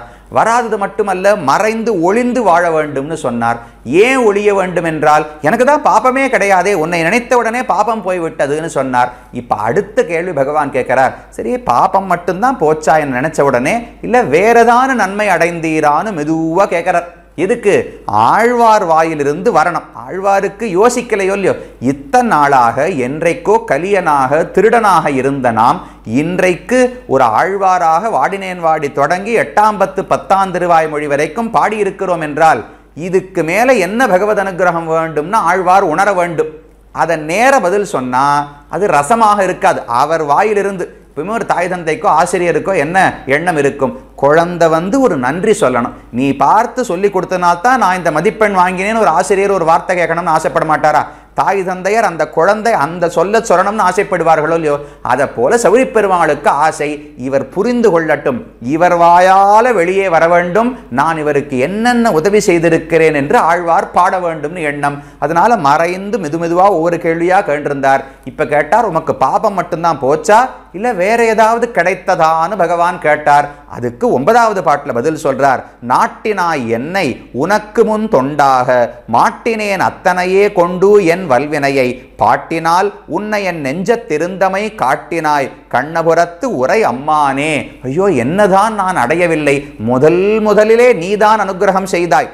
நாட்டினாய் என்னை உனக்கு முன் தொண்டாக, முன் அப்படின்னா எல்லாவற்றுக்கும் முன்னால். என்கிட்ட அன்பு கிடையாது, என்னிடத்துல ஞானம் கிடையாது, என்னிடத்துல எந்த கர்மானுஷ்டானமும் கிடையாது. அப்படி தாழ்ந்தவனாக நான் இருந்த காலத்தில், முன்னொரு காலத்தில் என்னை உனக்கு தொண்டாக நாட்டினாய். அந்த பிரதம சுகிருதம், நமக்கு முதல் அனுகிரகம் ஒன்று இருக்கு பாருங்க. நாம நமக்கே தெரியாமல் ஏதோ ஒரு புண்ணியத்தை சின்னதா பண்ணியிருப்போம். அந்த புண்ணியத்தை பிடித்து கொண்டு பகவான் மெதுவா நம்ம தயார் பண்ண தொடங்குகிறார். இவனுக்கு அனுகிரகம் பண்ணி ஒவ்வொரு பிறவையாக உயர்த்தி கடைசியில இவனை பக்தனாக ஆக்கி சரணாகதனாக ஆக்கி வைகுந்தத்துக்கு அழைச்சின்னு போறாரோ இல்லையோ, அந்த முதல் அனுகிரகத்தை நீதான் எனக்கு செய்தாய். நாட்டினாய் என்னை உனக்கு முன் தொண்டாக, நான் உனக்கு தொண்டன்னு உலகமே அறியும்படிக்கு நீதான் என்னை நாட்டினாய். நாட்டுவதுனா இதை கொடியை நாட்டினாய்னு சொல்லுவோமோ இல்லையோ, அப்ப உலகமே அறியும்படிக்கு ஆழ்வார்னு நீதான் ஏற்படுத்தி வைத்தாய், தொண்டனாக ஆக்கினாய். நீ அதை ஆக்கின உடனே மாட்டினேன் அத்தனையே கொண்டு என் வல்வினையை, என்னுடைய கொடிய பாபங்கள் 3 மனசு மொழி மெய் 3 கரணங்களாலே எத்தனை ஆண்டுகளா நாம பாபம் பண்ணியிருக்கோம். ராமானுஜர் தன்னுடைய கத்தியத்திரயத்தில் சொல்லுகிறார், மனோவாக்காயைஹி அநாதிகால பிரவிருத்த அனந்த அகிருத்தியகரண கிருத்தியாகரண பகவதபசார பகவதாபசார அசஹ்யாபசார ரூப நானாவிதானந்தாபசாரான் ஆரப்த காரியான் அனாரப்த காரியான் கிருதான் கிரியமானான் கரிஷ்யமானாம் சர்வான் அசேஷதா க்ஷமஸ்வ. இத்தனை விதமான பாபம் நம்ம பண்ணியிருக்கோம், நமக்கே தெரியாது. அவர் சொல்றார், மனசால பாபம் பண்ணியிருக்கேன், பேச்சால பாபம் பண்ணியிருக்கேன், உடலால பாபம் பண்ணியிருக்கேன். எத்தனை நாளா? அநாதிகால பிரவிருத்தம், ரொம்ப நாளா எண்ணில் அடங்காத காலமாக செய்திருக்கிறேன். என்ன விதமான பாபம்? பண்ணணும்னு வேதம் சொன்னதை பண்ணாம விட்டுருக்கேன், பண்ணக்கூடாதுன்னு வேதம் சொல்லதை பண்ணியிருக்கேன், ரெண்டும் இருக்கு. அதுக்கப்புறம் பகவானிடத்தில் அபச்சாரப்பட்டிருக்கேன், அவன் பக்தர்களிடத்தில் அபச்சாரப்பட்டிருக்கேன், இன்னும் சொல்ல முடியாத பொறுக்க முடியாத அபச்சாரங்களை எல்லாம் செய்திருக்கிறேன். அதில் சில அபச்சாரங்கள் பாபங்களின் பயனை அனுபவிக்க தொடங்கி விட்டேன். இன்னும் பல பாபங்கள் என்னை இன்னும் தீண்டவே தொடங்கவில்லை, நிறைய வங்கியில் சேமித்து வைத்திருக்கிறேன், இப்போதும் செய்து கொண்டிருக்கிறேன், கடந்த காலத்தில் செய்திருக்கிறேன், வருங்காலத்திலும் செய்ய போகிறேன். இத்தனை பாபம் என்னிடத்தில் இருக்குன்னு உடையவர் தெரிவிக்கிறார். அதெல்லாம் தான் வல்வினை என்று இங்கு கொள்ள வேண்டும். அந்த வெல்வினையை அத்தனையே கொண்டு மாட்டினேன். நீ எனக்கு ஒரு முதல்ல அனுகிரகம் பண்ணாயே, உனக்கு தொண்டன்னு என்னை நிலைநிறுத்தினாயே, அந்த அனுகிரகத்தையே கொண்டு மாட்டினேன். என்னுடைய பாபங்களை அனைத்தையும் நான் போக்கிக் கொண்டேன். அதுக்கு மேல பாட்டினால் உன்னை என் நெஞ்சத்து இருந்தமை காட்டினாய். அதுக்கு மேல பகவான் நீ ஒரு பெரிய உதவி பண்ணாய் தெரியுமா, என்னை தேர்ந்தெடுத்து இந்த பாசுரங்களை பாட வைத்தாயே. ஆழ்வார் ஒவ்வொரு பாசுரமா பாடுறார். வாடினேன் வாடி பாடினார், 2ஆம் பத்து பாடினார், 3ஆம் பத்து பாடினார். பாட பாட இந்த பாசுரம் எவ்வளவு அழகா இருக்கு, எவ்வளவு மதிப்பானதா இருக்கு, எவ்வளவு ஆழமானதாக இருக்கிறது என்று பாசுரத்தின் உயர்வை பார்க்க பார்க்க ஆழ்வாருக்கு மெதுவா புரிதல் ஏற்படுகிறது. இதை ஒரு நாளும் நான் பாடி இருக்க முடியாது. எனக்கு என்ன ஞானம் இருக்கு, எனக்கு எழுத்து சீர் ஆசை தொடை பண்ணு எதானு எனக்கு தெரியுமா? நான் எப்படி இதெல்லாம் பாடி இருக்க முடியும்? இந்த பாசுரத்தினுடைய மேன்மையை பார்த்தால் இது நான் பாடியதாக இருக்க முடியாது, எனக்குள்ளே பகவான் இருந்து பாடியிருக்க வேண்டும்னு ஆழ்வார் உணர்ந்தாராம். அதுதான் சொல்றார், பாட்டினால் உன்னை என் நெஞ்சத்திருந்தமை காட்டினாய். பகவானே நீ என் நெஞ்சுக்குள்ளே இருக்கிறாய். பொதுவா என்ன சொல்லணும், பகவான் என் மனதுக்குள்ளே இருக்கிறாரு நான் புரிந்து கொண்டேன், அதனால அவரை பற்றி நான் ஸ்தோத்திரம் செய்தேன். இது சொன்னாத்தானே நியாயமானதாக இருக்கும். பொதுவாக ஒரு புலவர் கவிஞர்னா என்ன பண்ணுவார், யாரை பற்றி பாடணுமோ அவரை பற்றி எல்லாத்தையும் தெரிஞ்சுட்டு அப்புறம் அவரை பற்றி கவிதை பாடுவார். ஆனால் திருமங்கை ஆழ்வார் சொல்றார், உன்னை பற்றி எனக்கு ஒன்றும் தெரியவே தெரியாது, நான் பாட்டுக்கு பாடல்களை பாட ஆரம்பித்தேன், பாட பாடத்தான் எனக்கு தெரிஞ்சது, நீதான் என் நெஞ்சுக்குள்ளே இருக்கிறாய்னு புரிந்து கொண்டேன்னு தெரிவிக்கிறார். பாட்டினால் உன்னை என் நெஞ்சத்து இருந்தமை காட்டினாய்.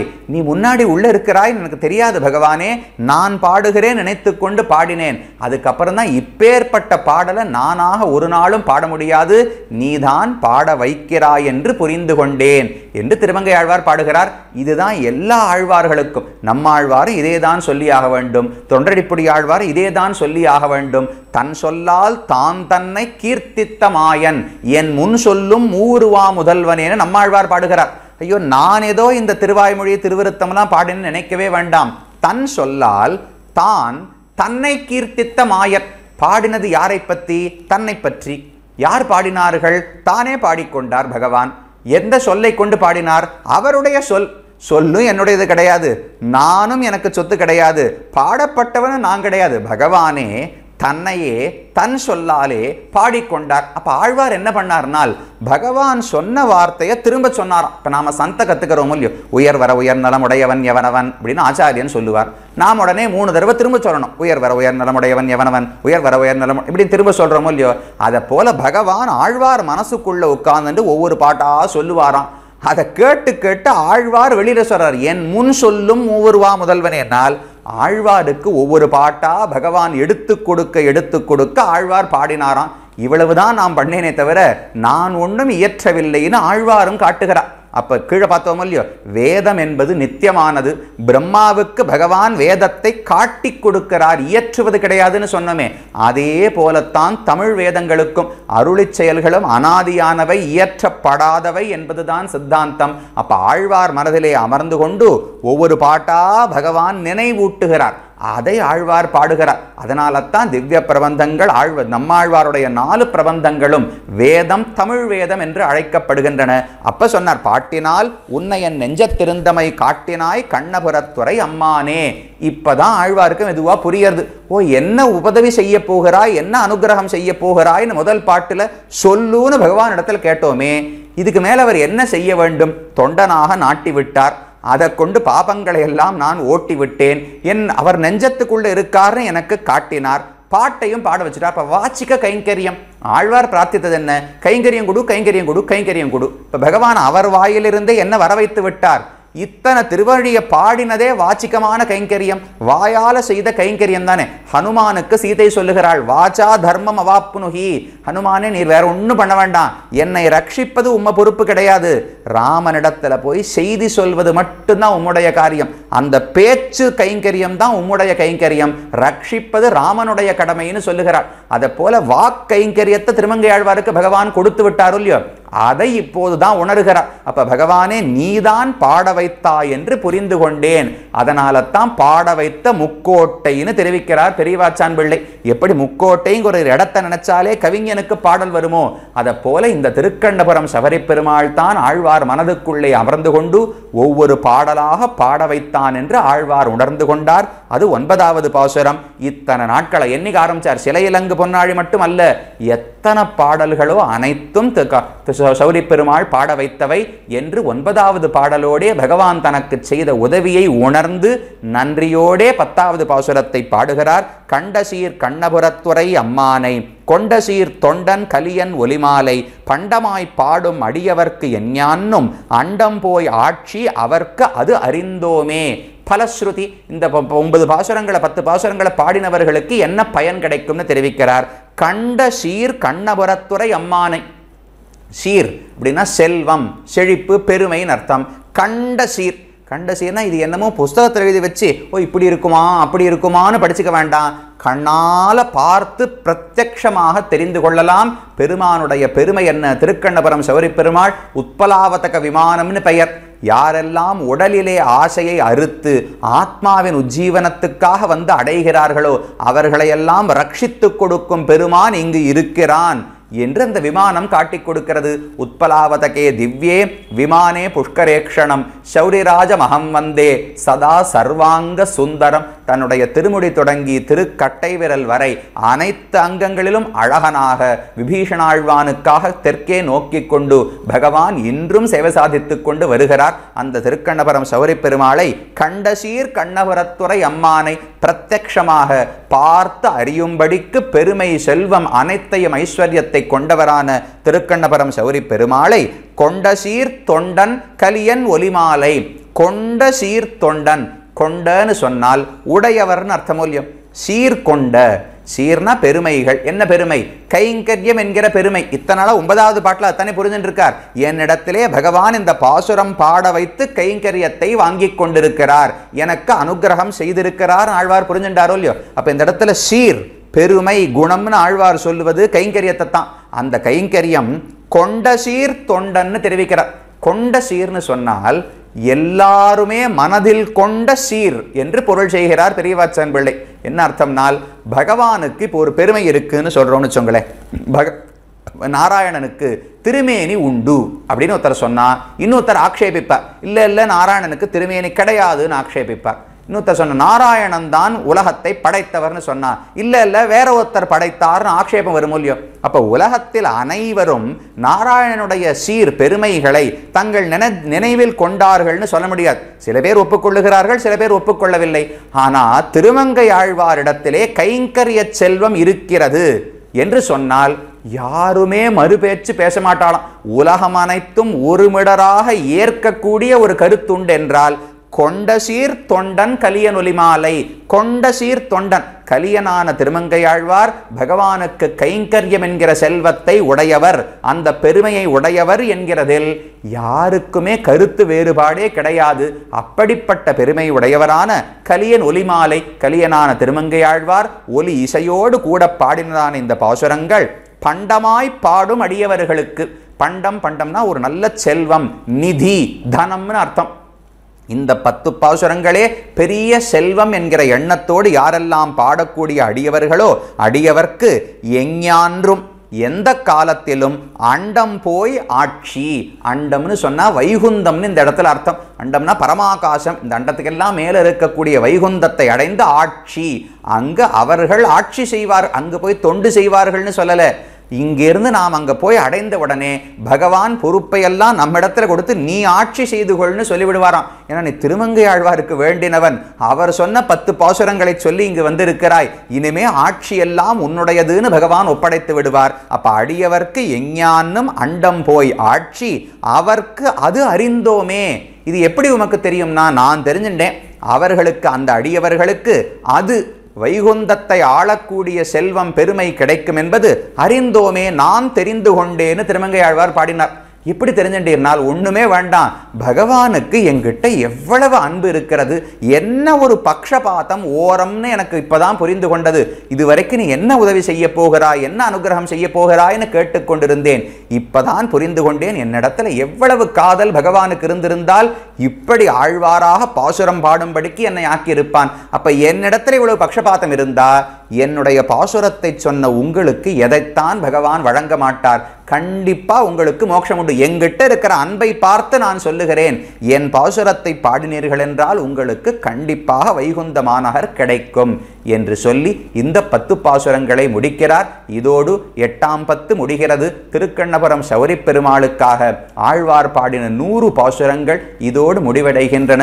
சௌரி பெருமாள் திருவடிகளே சரணம், அதே போல திருமங்கை ஆழ்வார் திருவடிகளிலே சரணம் என்று சொல்லிக் கொள்வோம். வாழி பரகாலன், வாழி கலிகன்னி, வாழி குறையலூர் வாழ்வேந்தன், வாழியரோ மாயோனை வாழ்வலியால் மந்திரம் கொள் மங்கையர்கோன், தூயோன் சுடர்மானவேல், ஸ்ரீமதாலி ஸ்ரீநகரி நாதாய கலிவைரிணே, சதுஷ்கவி பிரதானாய பரகாலாய மங்களம், ஸ்ரீமன் மகாபூதபுரே ஸ்ரீமத்கேசவ யஜ்வனஹ, காந்திமத்யாம் பிரசூதாய யதிராஜாய மங்களம். அதே போல ஸ்ரீமத் வேதமார்க்க பிரதிஷ்டாபனாச்சாரிய உபய வேதாந்தாச்சாரியராய் பரமஹம்ச பரிவ்ராஜகாச்சாரியராய் எழுந்துருளி இருக்கும் ஸ்ரீ யதுகிரி யதிராஜ நாராயண ராமானுஜ ஜீயர் சுவாமியின் திருவடிகளுக்கும் பல்லாண்டும் கிருத்தஜதையும் பாடிக்கொண்டு, சுவாமி அனுகிரகம் இல்லாட்டா இப்படி ஒரு நிகழ்ச்சி ஏற்பாடாகி நடக்க முடியாது.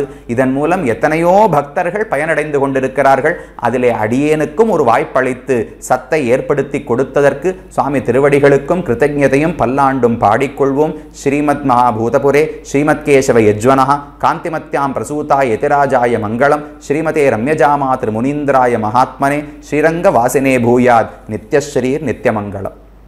பற்பமெனத்திகள் பைங்கழலும் தன் பல்லவமே விரலும், பற்பமென திகழ் பைங்கழலும் தன் பல்லவமே விரலும், பாவனமாகிய பைந்துவராடை பதிந்த மருங்கழகோ, பாவனமாகிய பைந்துவராடை பதிந்த மருங்கழகும், முப்புரி நூலோடு முன்கையில் ஏந்திய முக்கோல் தன்னழகும், எப்பொழுதும் யதிராசன் வடிவழகு என் இதயத்துள்ளதால், இல்லை எனக்கெதிர், இல்லை எனக்கெதிர், இல்லை எனக்கெதிரே, இல்லை எனக்கெதிர், இல்லை எனக்கெதிர், இல்லை எனக்கெதிரே, இல்லை எனக்கெதிரே, இல்லை எனக்கெதிரே, இல்லை எனக்கெதிரே.